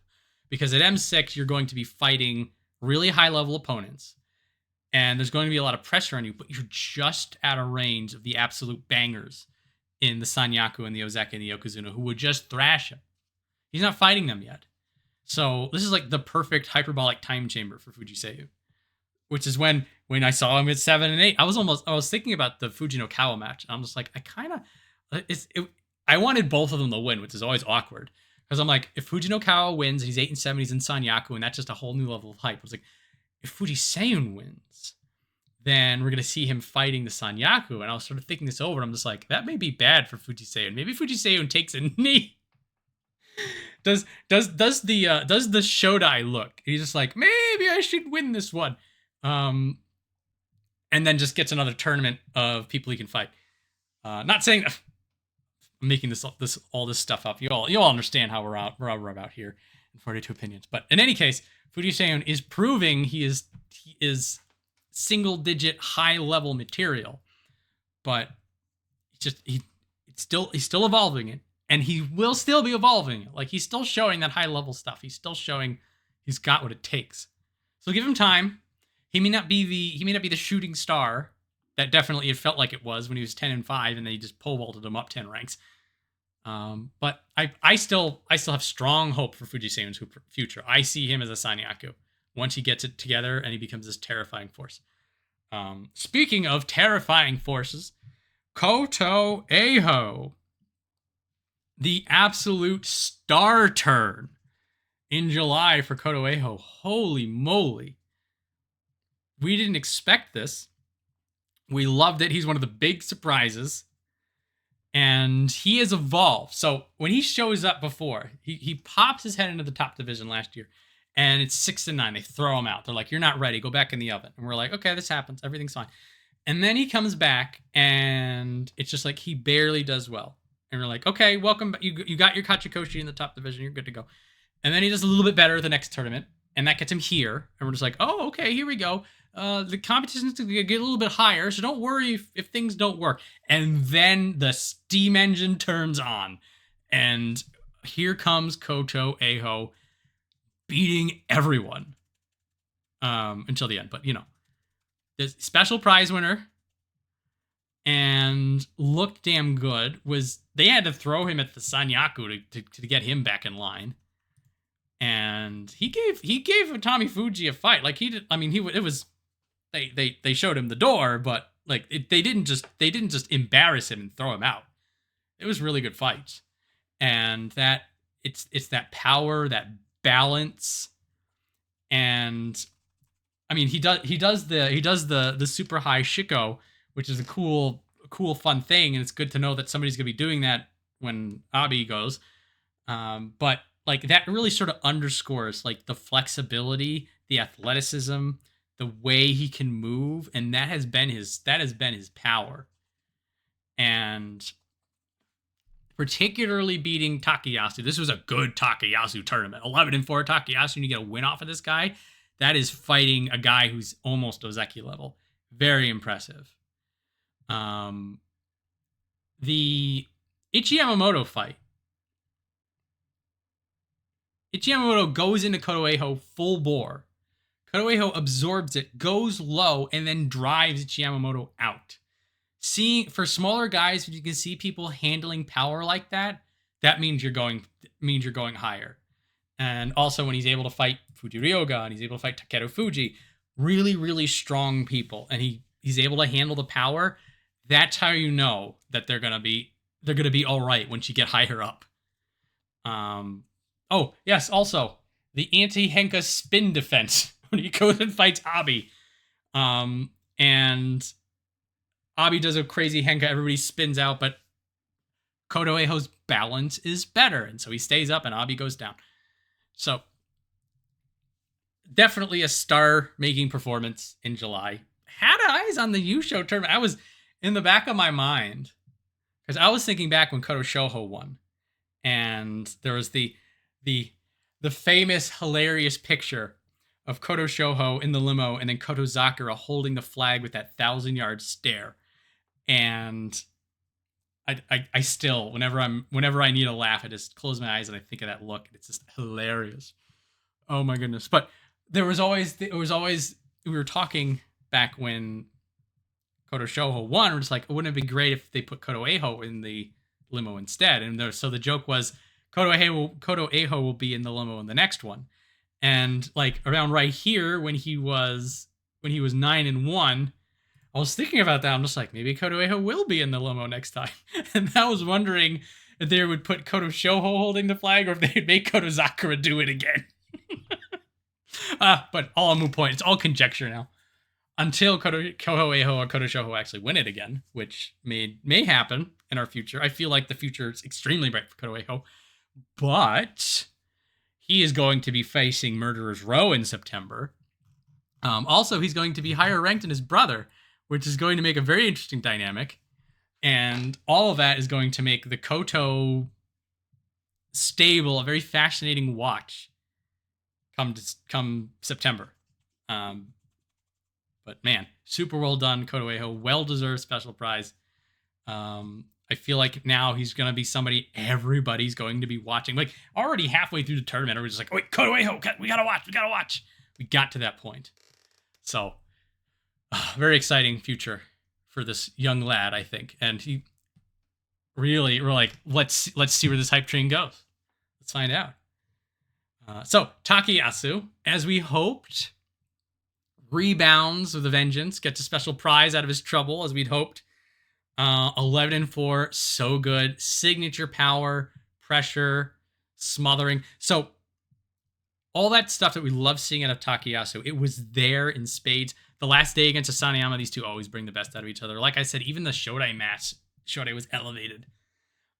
Something that showed that Takayasu was also in good shape is that there were these chaos matches where there was spinning and agility and timing that Takayasu needed to win, particularly against Nishikifuji. There was some rotation going on. There were some tops and dreidels in the ring. But Takayasu moved through the rotations. He was able to stay agile. And that shows that like the legs are fine, the back is fine. If he can ask that of his body and still get the win, then he was in really good shape. And this really goes to show you what a Takayasu in really good shape does. He gets special prizes. Now he does sort of comfortably remove himself from the Yusho race. It ended up just being one win off, which is fascinating. Another sign of positivity is that he does win on the last 2 days, particularly one against Yoshinofuji, who's Sanyaku. So there's sort of my rule of thumb for Takayasu is that he can do as well as he wants in the first 10 days. But it's these final 5 that it's just like, how well is Takayasu doing? It's these final 5. And he does the last 2 days, he gets the win. and he loses against a Sekiwake and Takerufuji, who's looking like a Sanyaku in the making himself. So, all in all, a very good sign. He's going to be right back to where he belongs, fighting the very best. He'll probably be M1 along with Kotoeiho. I think they're just going to just take both of them and just like M1 East, M1 West. Easy peasy. And that's going to make September fun. It may be a downbeat for Takayasu, so maybe he's going to get thrashed, but he's broken the upbeat, downbeat mold before. So I think if he had this good of a time of it in July, maybe September will be good too, but only way we're going to know is if we go there. Go there and find out. So well done, Takayasu. Great to see him in shape. Now he's going to be testing the very best, and God love him. So, Wakamotoharu, 6 and 9, concerning me. Because every time he goes a little bit lower, just like, okay, his sumo skill isn't like, he doesn't deserve to be this low down. He'll do better, and then he just keeps losing records. His brand of sumo isn't working. And the big thing is that, like, he's losing on the ring edge, when beforehand he was the most dangerous on the ring edge. And particularly when he fights Roga, Shodai, and Oshoma. This is him getting beaten on momentum. So he's losing on the ring edge. People get him the ring edge and they push him over, or they slap him down. The thing about the Roga, Shodai, Oshoma matches is that these are matches where he's attacking, and then the opponents are able to remove his offense and drive him back. And so then Wakamotoharu is in this position where if he's on the offensive, he can't get the wins. But then when he's getting pushed back to the ring edge, he also can't get those wins. So he's losing whether he goes forwards or backwards. And that really just does to tell you that there's a fade going on. That, like, his brand of sumo isn't working. Now, either he's injured, or he's just getting old, or maybe he's, maybe his brother is almost dying in the hospital. That's going to affect you.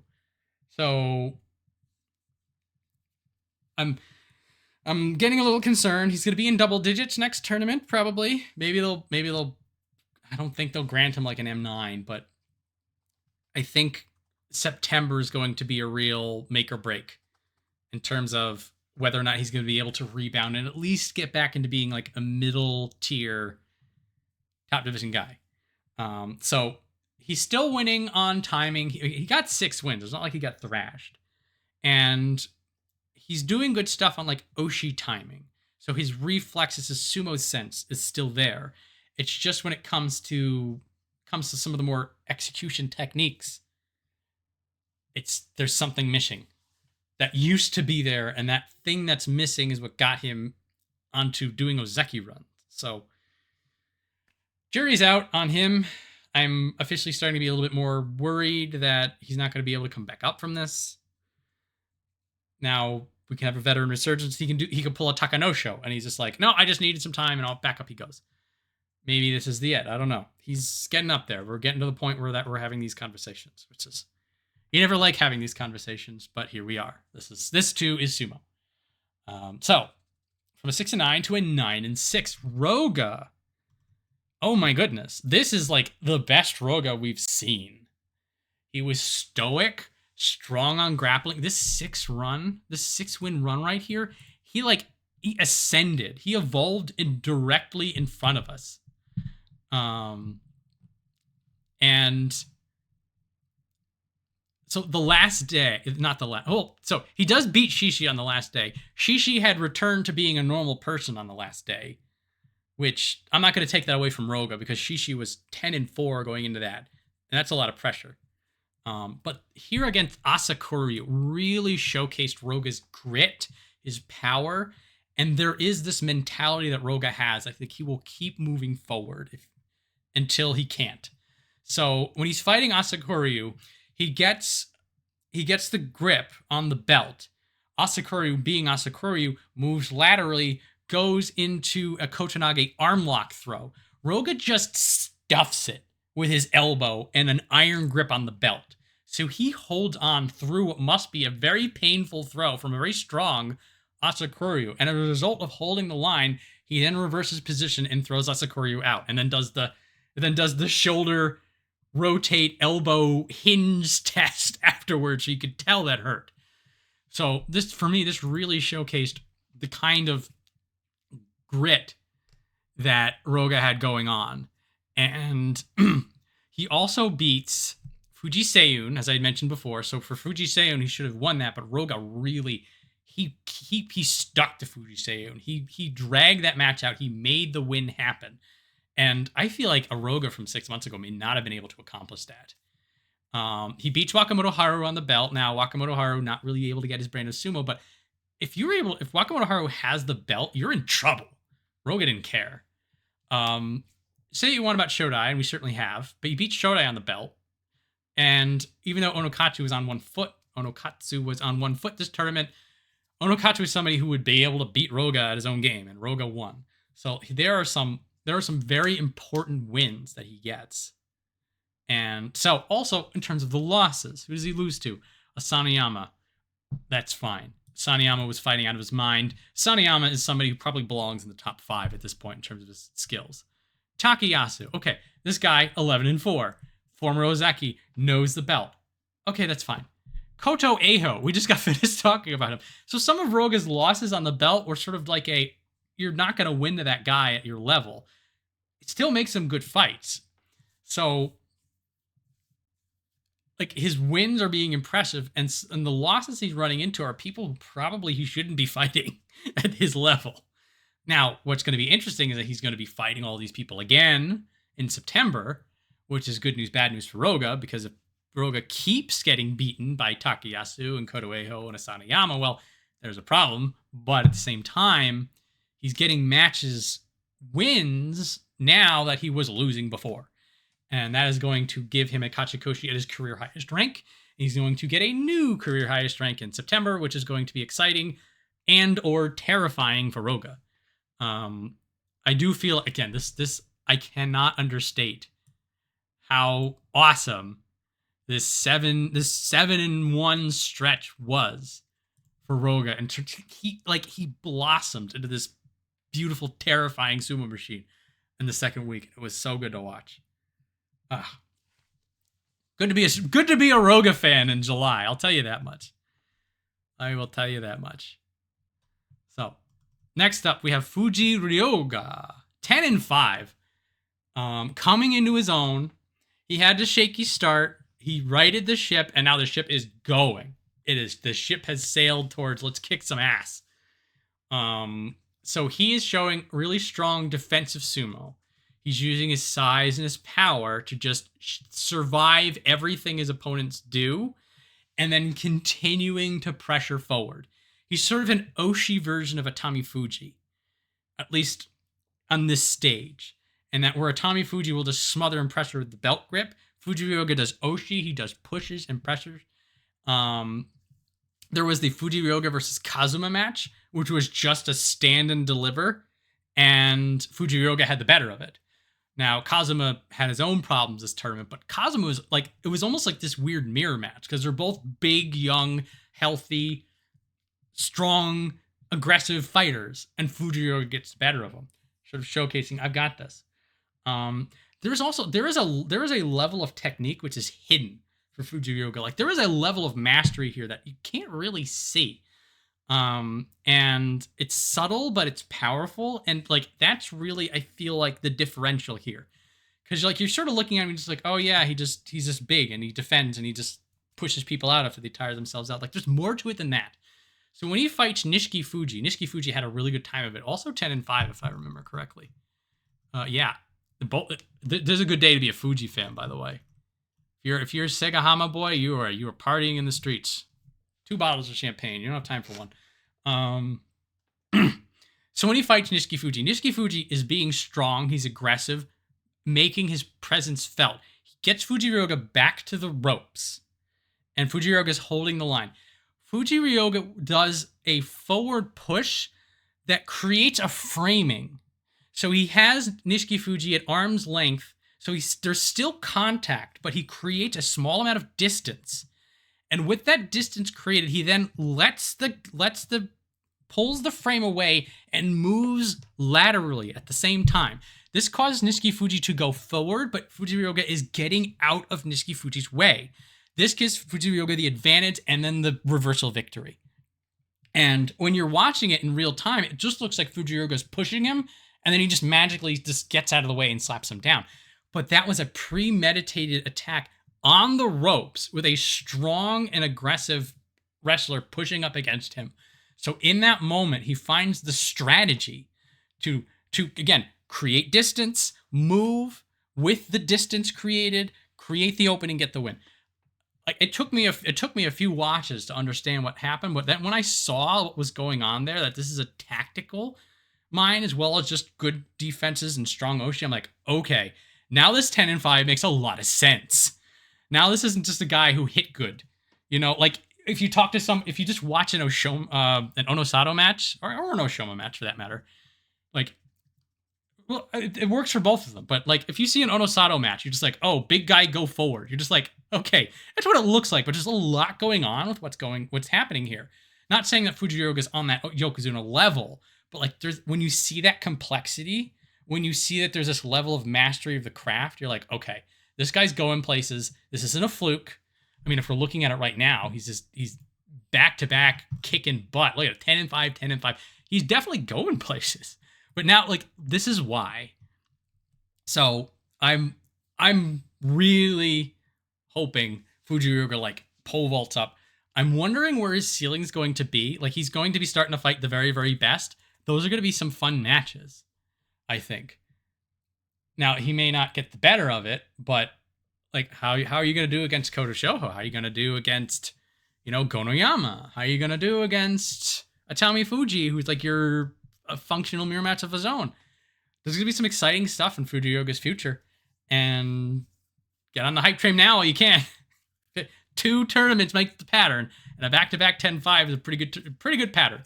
He may, again, there may be the humbling coming later, but where he's going, like, there's a reason for it. There's a reason for it. Keep your eyes there.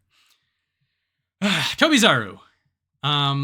Good news, he's going to be in the top division. I was a little scared, like right here.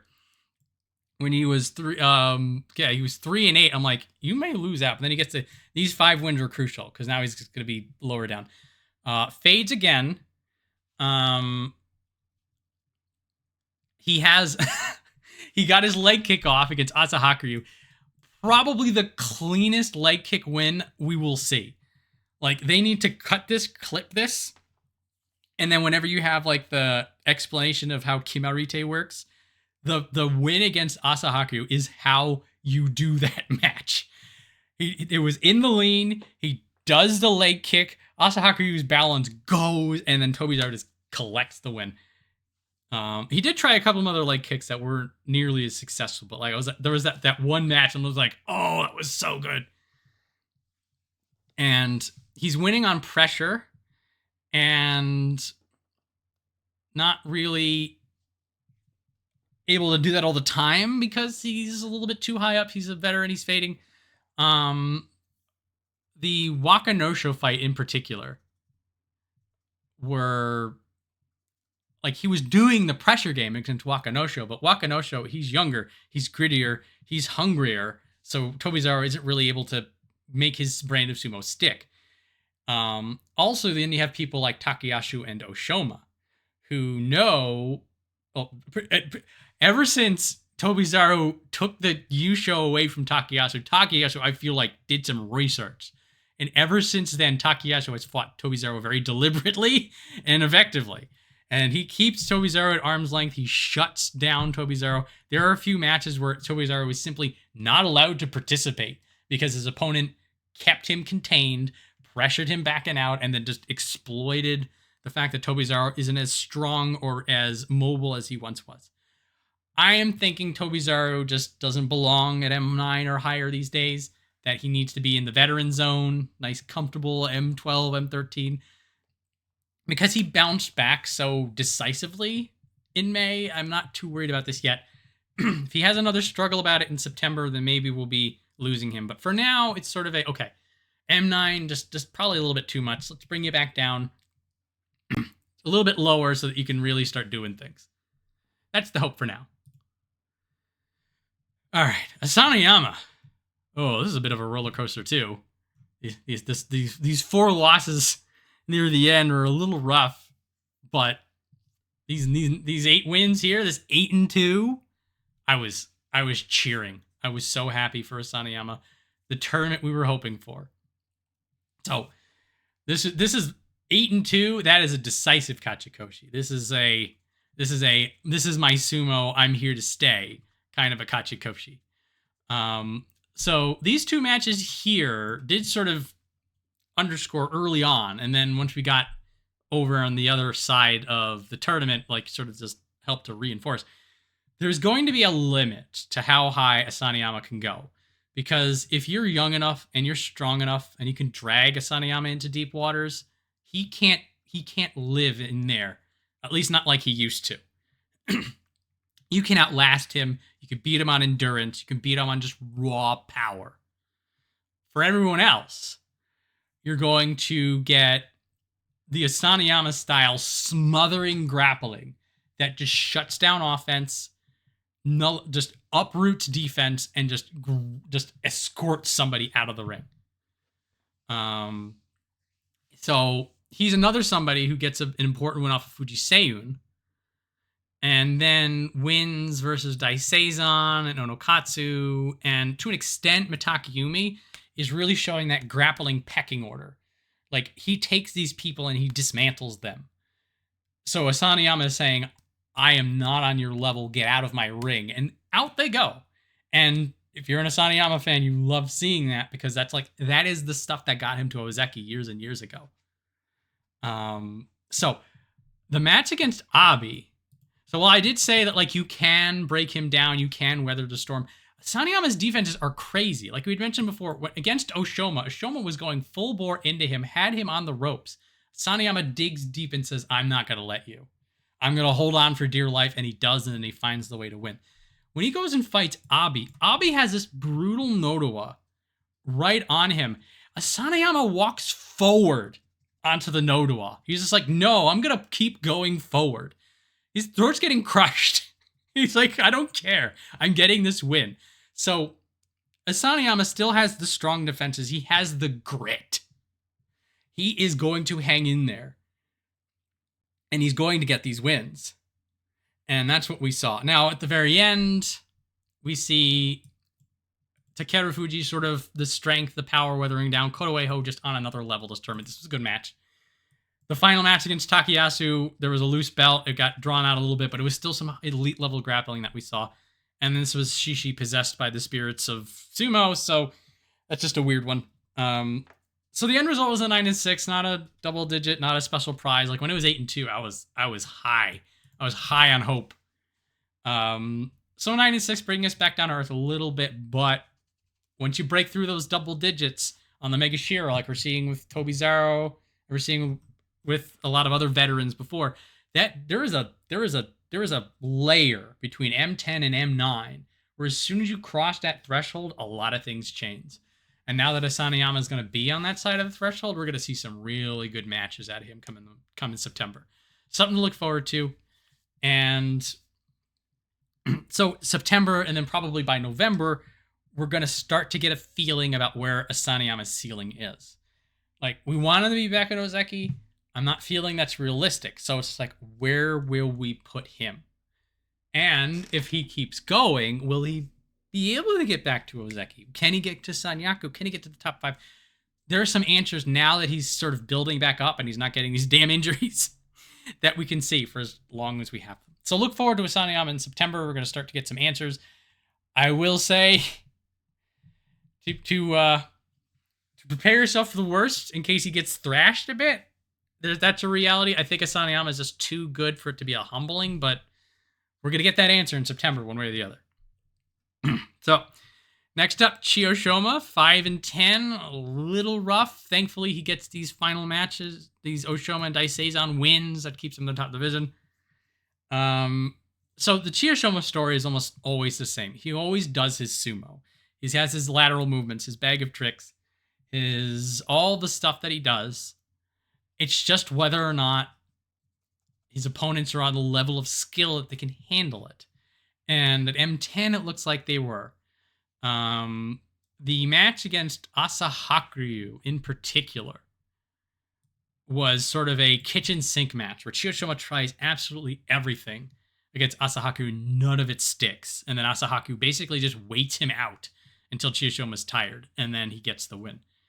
So I saw a loss like this, and I'm just like, okay, Chiyoshoma's the ability of him to impose his will is sort of ratcheting down a little bit.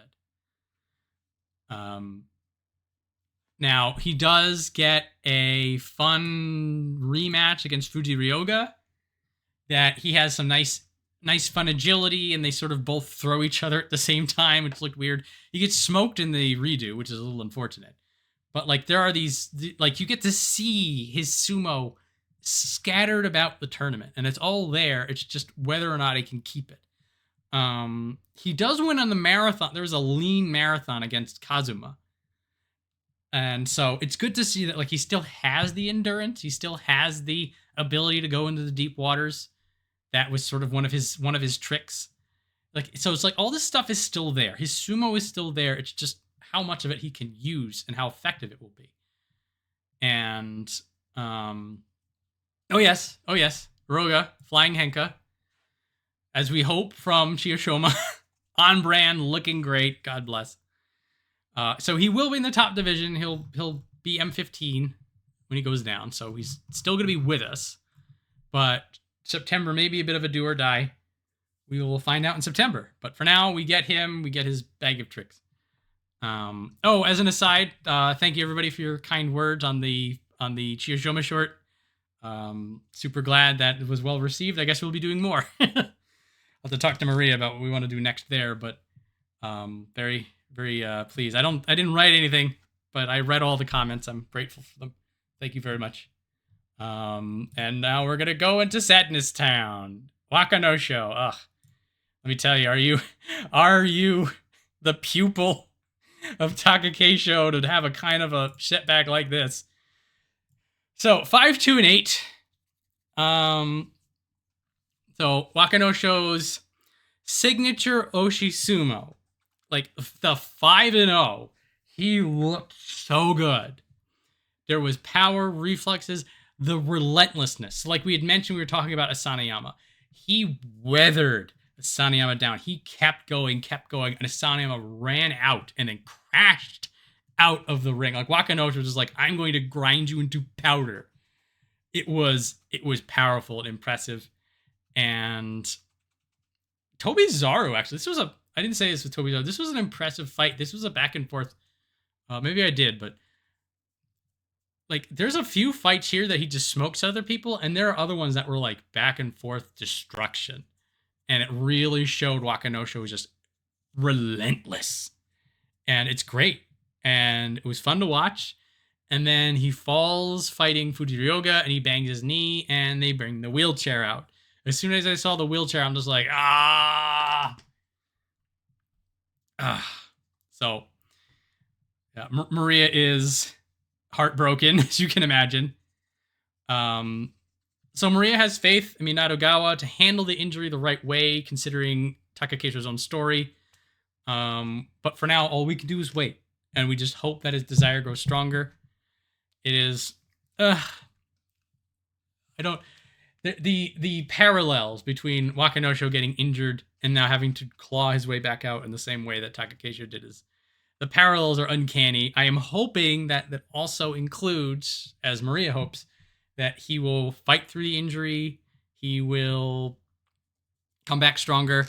So with 5 wins, he will probably stay in the top division unless they want to do something weird, which I kind of don't feel like they're going to do.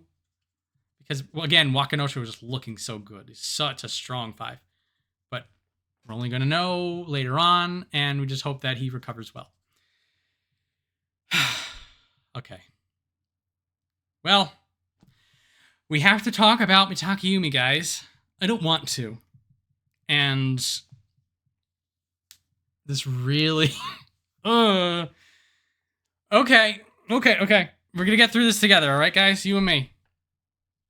2-13. This is what you look like when you're going. So, when he fights Asanoyama, that was like a legit Ozeki fight. Like the two of these guys went in a time machine and gave us a really good fight. When he fought Takerufuji, the way he held Takerufuji back, Mitakeumi was just like, I am not losing today. I am not going 0-8.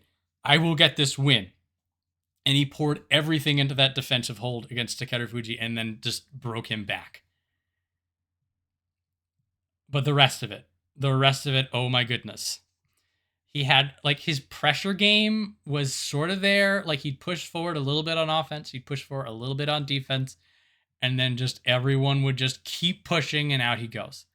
There was a moment in time, like, when he lost against Nishiki Fuji, he did that sort of that step out. So, like, he didn't hold at the edge. He just let it happen. And this was 0-5 is a little troubling, but I didn't know what kind of a step out this was. Like, and I was hoping this was like the Tamawashi step out. So Tamawashi sort of plays the long game. So, like, if he's holding at the edge, sometimes Tamawashi's going to, like, read the tea leaves. And he's going to be like, I'm not going to get through this. So Tamawashi just sort of lets the loss happen so that he can fight for the rest of the tournament. I didn't know if it was that kind of a step out, but this match and then the day after with Tobizaru, there was a bit of a towel throw. It was I'm not going to win this and I'm not going to try. And that's, like, one of the things about Mitakeumi, and it did show out for the Takerufuji fight, is that, like, there was a grit to him. Like, if Mitakeumi would dig in and he would fight to the bitter end, and that wasn't there. His offense wasn't there, and his defense wasn't there. And now Mitakeumi isn't going to be here. He's dumping down into Juryo. The 2-13 is going to dump down pretty deep, and this may be it. Mitakeumi, who's been a great wrestler to watch. He was a career Sekiwake. He was excellent there. He had a brief Ozeki stint that was okay, but Ozeki was a little bit too much for him. He was sort of transitioning over into the veteran state. He had these 8 and 7s. It looked like he was going to hold the line. This is the trapdoor opening. This is it. It's also what makes this the worst is that Mitakeumi is best in July. Multiple Yusho wins from Mitakeumi were in July. And so, like, this was his best chance from historically to do well, and he gets 2-13. So, Mitakeumi, we will miss you. It's always a little awkward to talk about Mitakeumi because he was Takakeisho's nemesis, and he shut Takakeisho down, and he caused a couple injuries. So there was always that little that awkwardness, but he was always such a good wrestler. In his prime, he seemed unstoppable. He is now very stoppable. He is now caught up, and I mean, it goes without saying that Takeumi's personal life has gone through a rough patch as well. So, like, I feel for him as a person for the kind of stuff that he's withstood. And, like, if this is just him, it could just simply be age. It could be he's old enough and nothing else really even matters to it. It could be everything else. And similar to Tamawashi, similar to Midori Fuji, maybe they hang out in Juryo. Maybe they make the best of it. Juryo these days is turning into, like, a who's who of people we used to like. Maybe he's gone. We're not going to know until the announcement is or until the Bonza kit comes out. But for the time being, Mitakeumi, thank you for everything you've brought to us. Some brilliant sumo.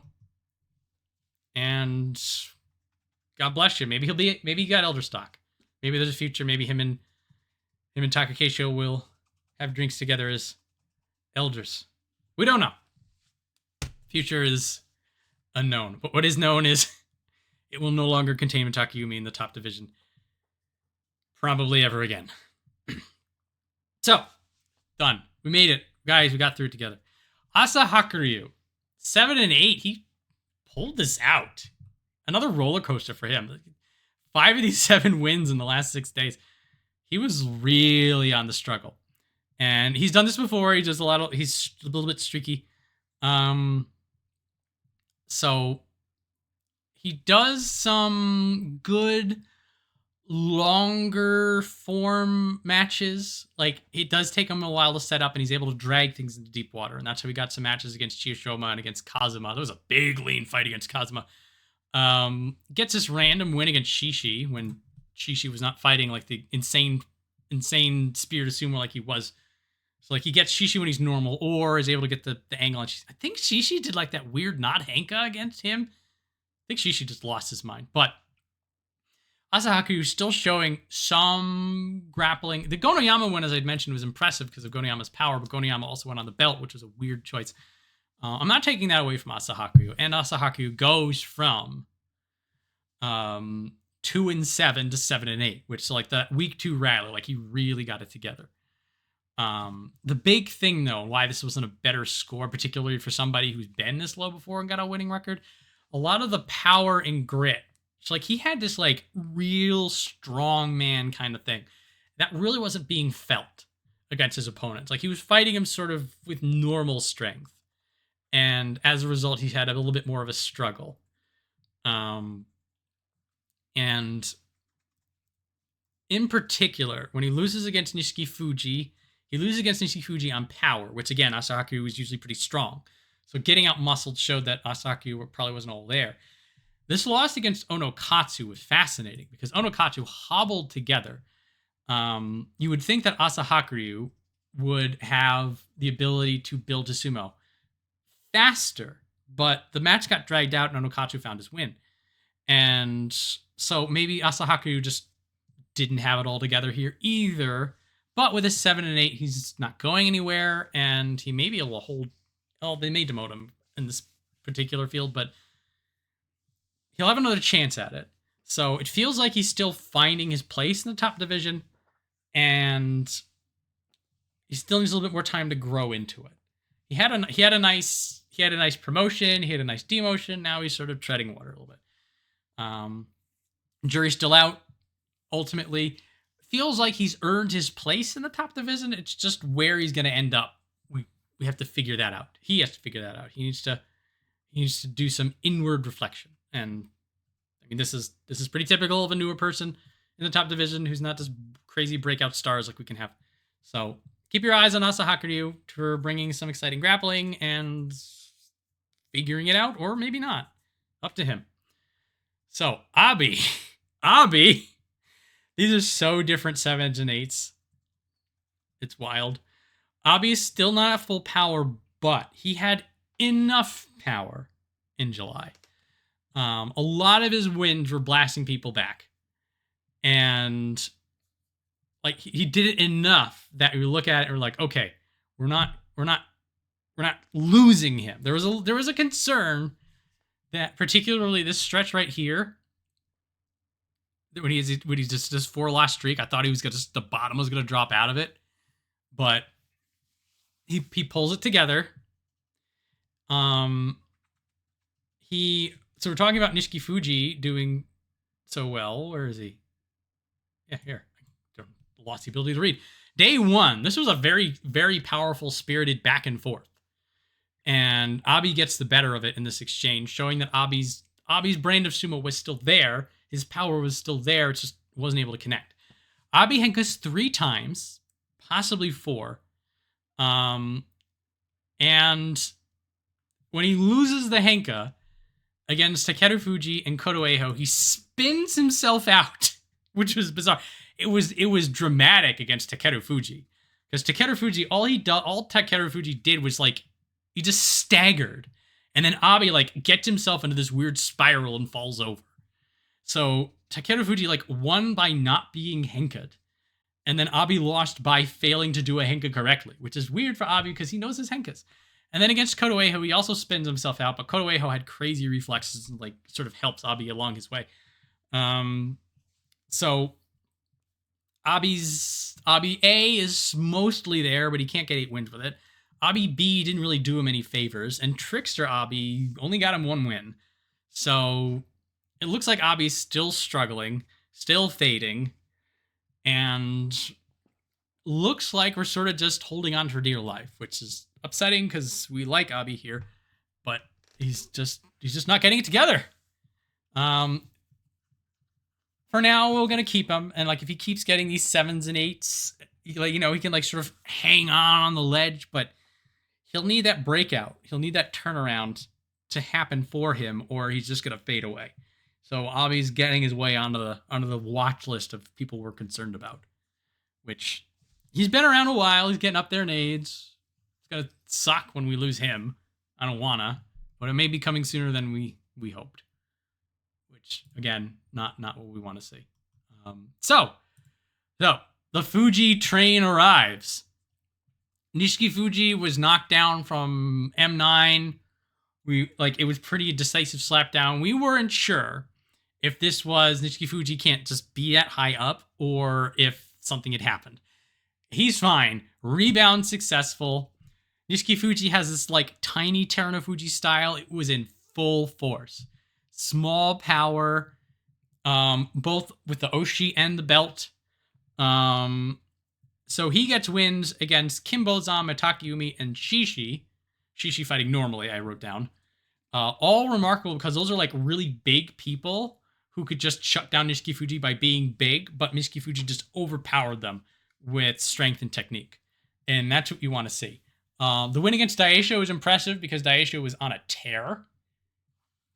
But Nishiki Fuji was sort of able to get Daieisho in a panic and got him out. Very good to see, because that means that maybe when he goes back up to M9 again, he'll be able to build this time. Optimistic, perhaps. When he fights Takayasu, he loses, but very spirited performance has Takayasu dig deep when you can't get, when you can't get a win, when a loss is that close, it gives you hope. Particularly for Takayasu, who's 11-4. So there's some high-level matches going on for Nishiki Fuji's in the wins and in the losses.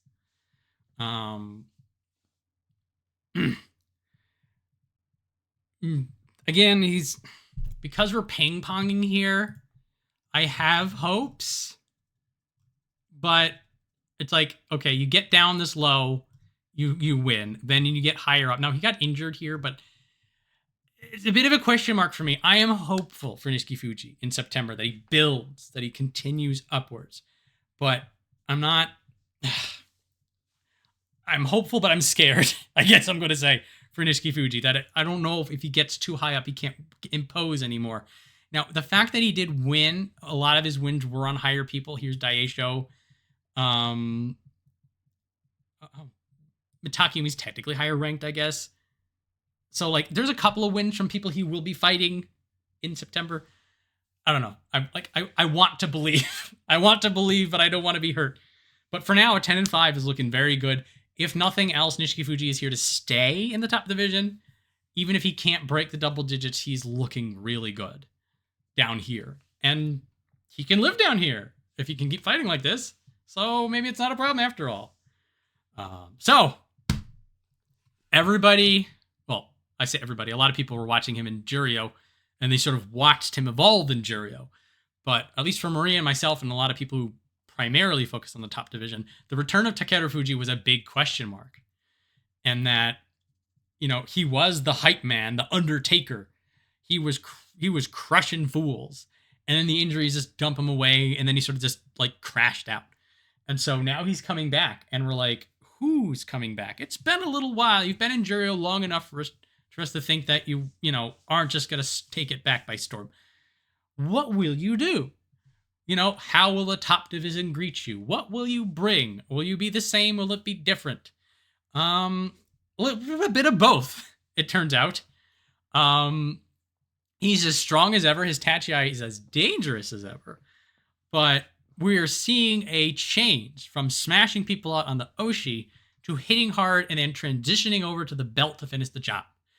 And this gives us two interesting benefits. One, there's more of a consistency as he's able to set himself and control the fight all the way to the edge.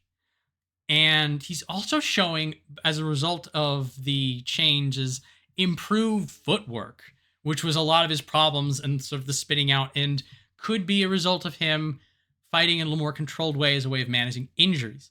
So when he fights Kazuma, he has Kazuma on the belt. He does this very fascinating, like, torquing shift move that, like, it was subtle, but it's like a drag sort of laterally with the belt to force Kazuma's center of gravity off to shift the positioning of Kazuma's hips, and then Kazuma goes down. Like, in the moment, if you weren't watching, it just looks like Kazuma sort of just fell over of his own accord. But that was, maybe he did. But Takerufuji controlled the match and also had a good grapple and sort of sumo sense to know where the lean was. And I had mentioned before with Abi is a crazy spinning henka.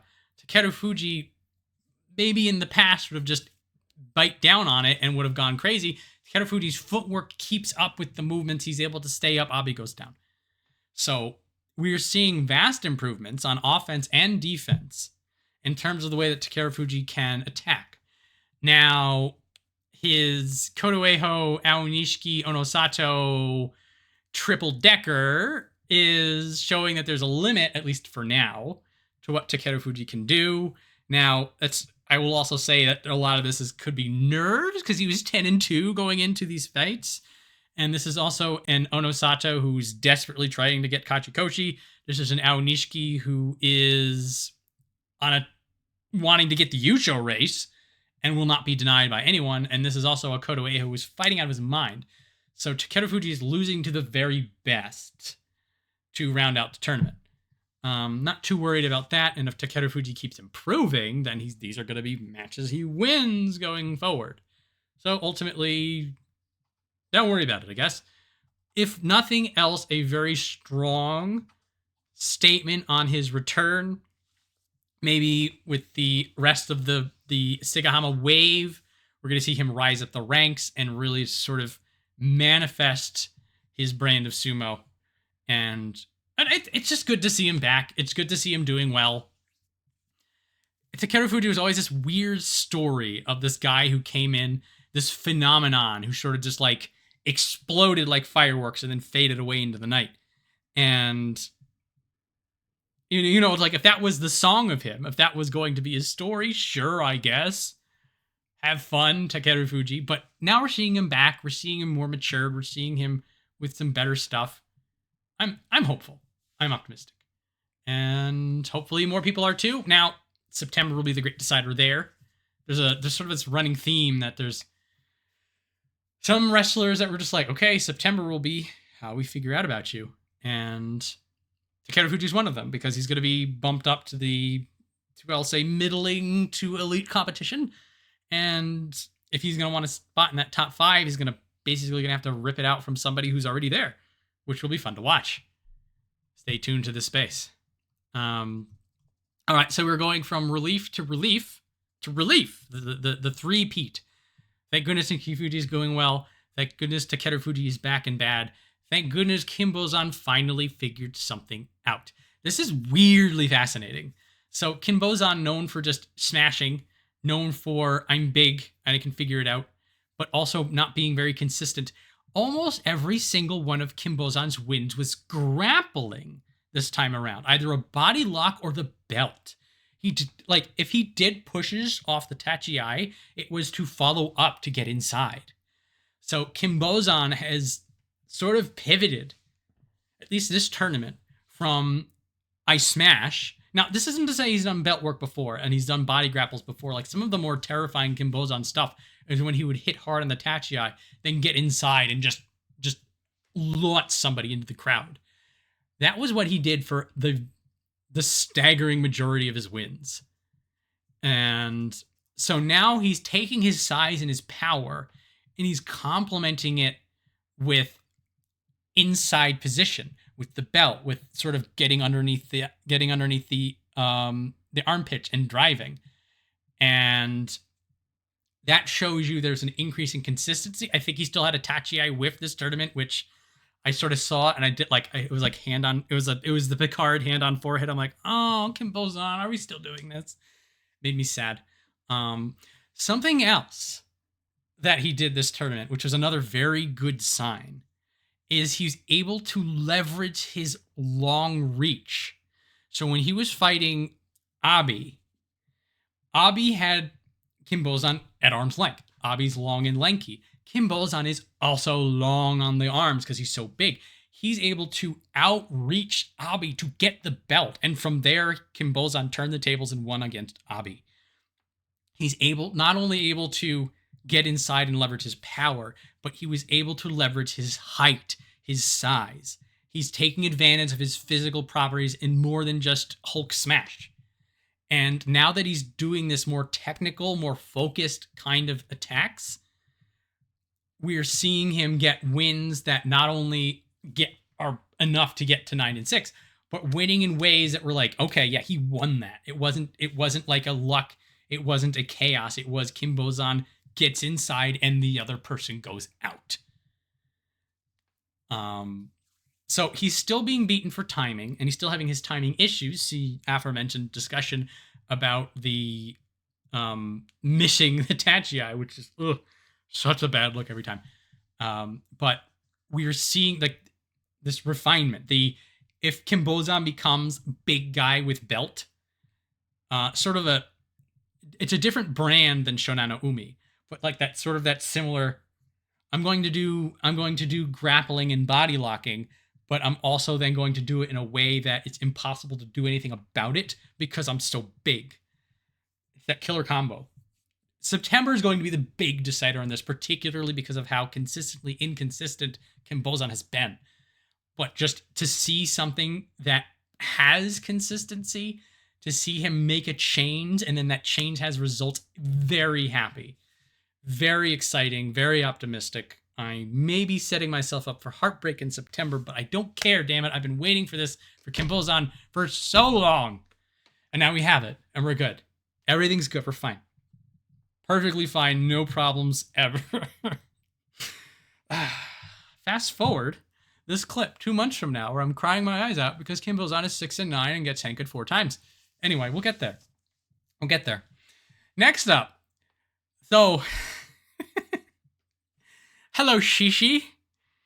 Yeah, Shishi happened in July. So this has happened before, right? Shishi I have written down, Shishi was once again possessed by the spirit of sumo gods. So there is a unique property to Shishi's brain that he can reach a level of pure emptiness and pure solitude within the space between his ears. And when he does, the ancient Rikishi of old, the sumo gods themselves, can manifest their spirit within Shishi, allowing Shishi to perform sumo feats the likes of which the world has never seen. And this is the only explanation I can give you as to how he won against Kotoeiho, how he was fighting so dominantly with low grappling power, how he moved forward in a way that he hasn't before. Oh, actually, this is the point. Shishi has done this once before. That he looked like a complete buffoon. He was oafing around and doing anti-sumo, and I love him for that. But then there was that one tournament, that weird 9-6 that he pulls out of nowhere, where he just does sumo, and he does it consistently, and he does it really well, and nobody understands what the hell is going on. This is that. Everything here is an anomaly. Nothing here is going to stick. That is what I'm going with, unless he does it again in September. Low grappling, specifically like getting on the level of low people. The Asanoyama match. He got so low, he was able to be on the belt of Asanoyama and then drive forward.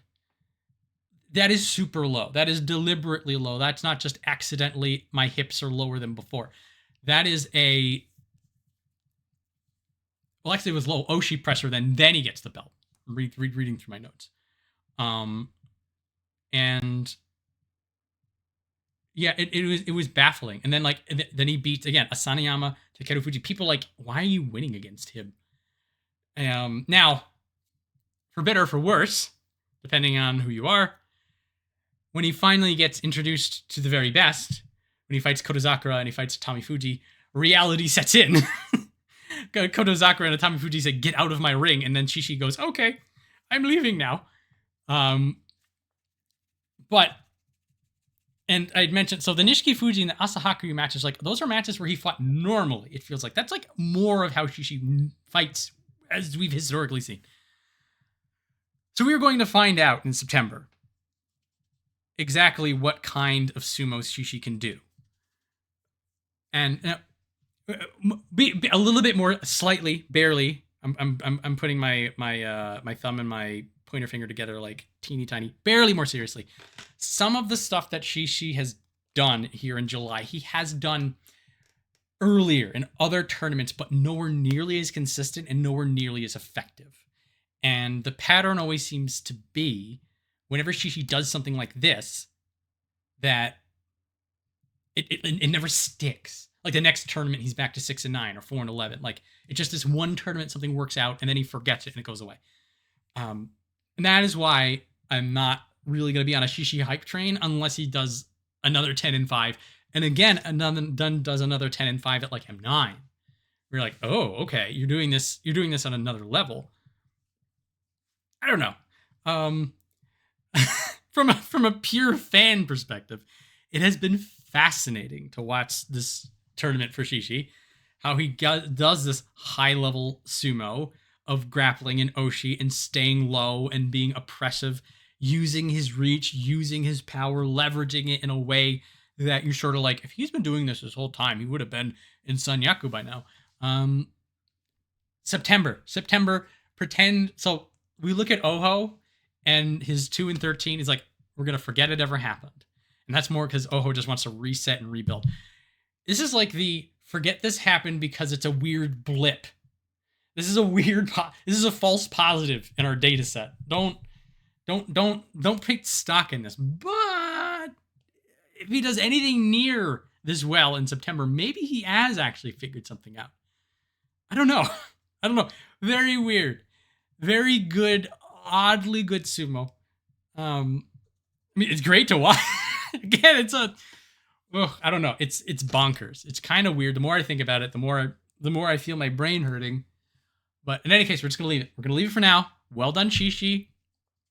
Fighting like somebody leagues above your expected skill level. And maybe we see more of it. Maybe he crashes back out. I think it's a fun thing for a sumo fan to watch either way. So we'll leave it at that. Well done, Shishi, I guess. Onokatsu. This hurt a little bit. It's a little unfortunate. This happens. 4-11 at M15. So he was injured out in March. Goes down to Juryo for May. These things happen. He gets a 9-6 in Juryo in May, which isn't the best that you want to see, but a win is a win. And if he was still working through his injuries, then the 9-6 sort of makes sense. So then we're thinking, okay, he's back. We can get Onokatsu back where he belongs on M6, and then we can pretend this all never happened. But it was very clear from the very beginning, Onokatsu's ankle is still not there. He's too injured to survive. So Onokatsu's already sort of had a slower type of style that he built up his sumo, and then it got to a point that his opponents couldn't deal with it. And then he would use his grappling and his defense to sort of survive until that point in the match. And as Onokatsu has been improving, that ramp-up speed has been sort of getting faster. He'd get into his favorite stance more quickly. His defenses would more decisively keep people from getting in, that kind of a thing. This match, this tournament, it took him longer to get set up. He took more time to get to a point where he was able to win. And because his opponents basically had as long as they needed to get set up and win, he was losing left and right. Worth noting that when he wins against Kazuma, it's a super long match. When he wins against Mitakeumi, it was just building pressure until Mitakeumi decided he wasn't going to fight anymore. So his final two matches against Asahaku and Wakamotoharu were good because that was showing that he was able to sort of do his old school style.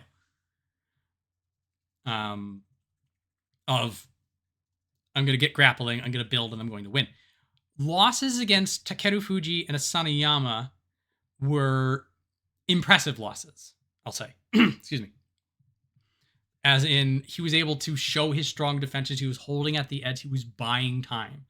He was sort of building himself up. It's just in both cases, his opponents also advanced their game plan in the moment to sort of outpace Onokatsu. But so they were good from a defensive perspective because Onokatsu was doing his brand of sumo, but they ended up in losses because Onokatsu was still just behind the pace, wasn't able to get the momentum back to his side. So he's going to go back down into Juryo with his busted leg, which means we're going to have to wait until November until we see him again up here. I saw enough of his sumo to know, like, this is purely injury. This is not a lapse. Now, as is the case with all injuries, he does need to have both of his ankles intact if he wants to stay up here, which we can only hope for the best. It does seem that for now he's too slow. Once he gets faster, he should be right back up. So I'm hopeful for his return in a few months. But for now, off you go. Sorry to say. Kazuma. Kazuma is a weird case. Weird. Not as weird as Shishi, but a similar supernatural presence has done something kind of a weird. So Kazuma comes into this tournament, absolute tear. Everybody's picking him for, like, Yusho winning, the next big thing, gonna thrash everybody on this tear, and 5-10. What? Okay. Now, this has happened before, that somebody's a new big hotness, and they sort of just hit the top division, crash into it, and fall off.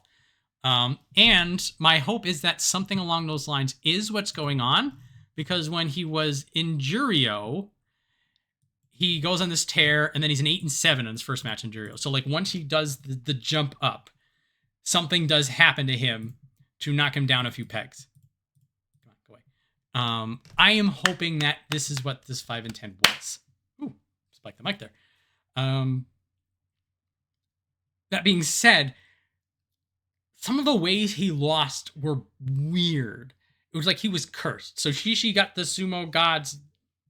Kazuma got the curse. So we had mentioned before about the Takerufuji torquing loss. Now, again, I'm giving that to Takerufuji being able to read the angles and having really good leveraging and power. But, like, Kazuma just, like, he immediately fell over. So, like, that was a weird lean for him, particularly for somebody who's, you know, the prodigy he is to be in that position. When he was fighting Wakamotoharu, that was another really, really weird loss. So he almost, like, slips and falls during the Tachiai. Like, it's not like Wakamotoharu hit him at an angle and knocked him down, and maybe that was some of it. But, like, Kazuma, like, his footing was gone, like, as the match started. And so for somebody who's supposed to be this prodigy, the new hotness, to have these kinds of weird base technical losses makes me feel like something was off, something was weird. Also, just, like, there was a passive nature to his sumo. And, like I had mentioned before about how Onokatsu takes time to build up, Kazuma gave him the time. Chiyoshoma had trouble with his bag of tricks. Kazuma gave Chiyoshoma time to find the trick that worked. So there was some weird footwork and timing issues that were going on with Kazuma, and also, like, he wasn't pushing forward that much. Now, he was now and again pushing forward and showing this really strong, powerful drive. So, in particular, when he fights Asakura, he just turns into a bulldozer and runs the guy out. So you see that match, and you're like, okay, I understand why people are all hype about Kazuma. So I am hoping this can all be struck up to nerves, to weirdness, and the next time we see Kazuma, which is going to be November at the earliest, he's going to have absorbed all this, and then we can sort of go back to hype business as usual.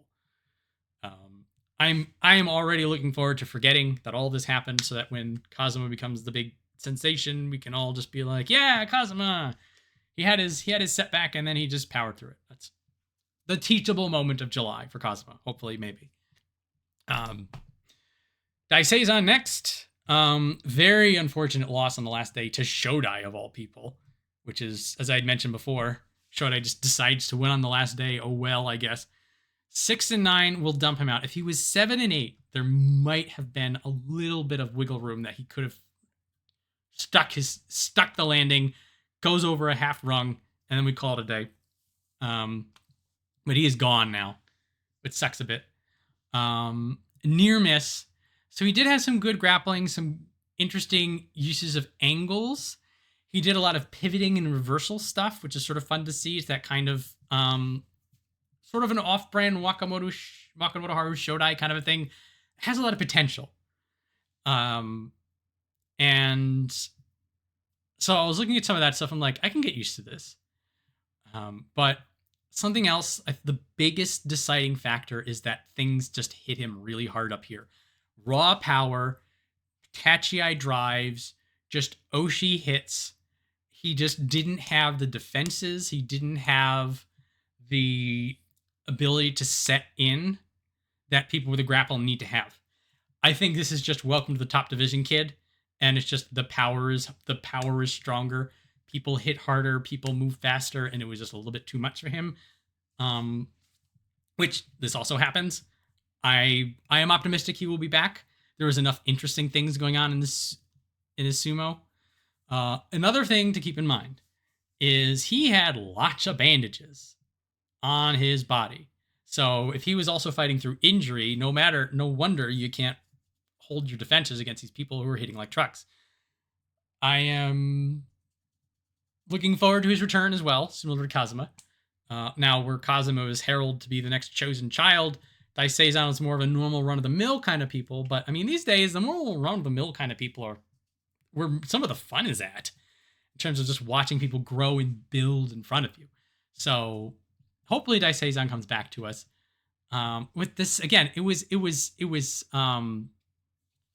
6 and 8 going into the last day. So, like, he was doing well enough that this isn't like a door slammed in the face kind of a thing. But with a 6 and 9, it is a, you can't stay up here, buddy. Back down you go. So, Daieisho, we hope to see you again in the future. And last but certainly not least, Asanoyama. 9 and 6, we get to keep him. He's back in fighting fit, so the injury didn't really hamper him like something like Onokatsu. Like, we don't have that kind of a deal going on. Very optimistic, very glad to see. Shaky start. I was a little concerned earlier on because people were just getting power on him. But then he sort of got set in. Low pressure, pivot throws, aggression. A lot of the stuff that Asanoyama has been working on in front of us over the last few months sort of coming into play. And this is what we were hoping to see when he got injured down. We're just like, well, he's going to sort of lose all his footing. He's going to be coming back from injury. But if he retains the knowledge that he's been building up in front of us in the top division, then he should be fine. He did. He was. He is. Good to see Asanoyama fighting pretty nice. He is doing some cool, like, power parry stuff, sort of Kotoshoho-esque. And again, that skill, like sort of the things you retained, got him to 9 and 6, got him pretty comfortably there. He had a nice week too. He's going to be joining his brother, Asanoyama. I have it written down. Let's see.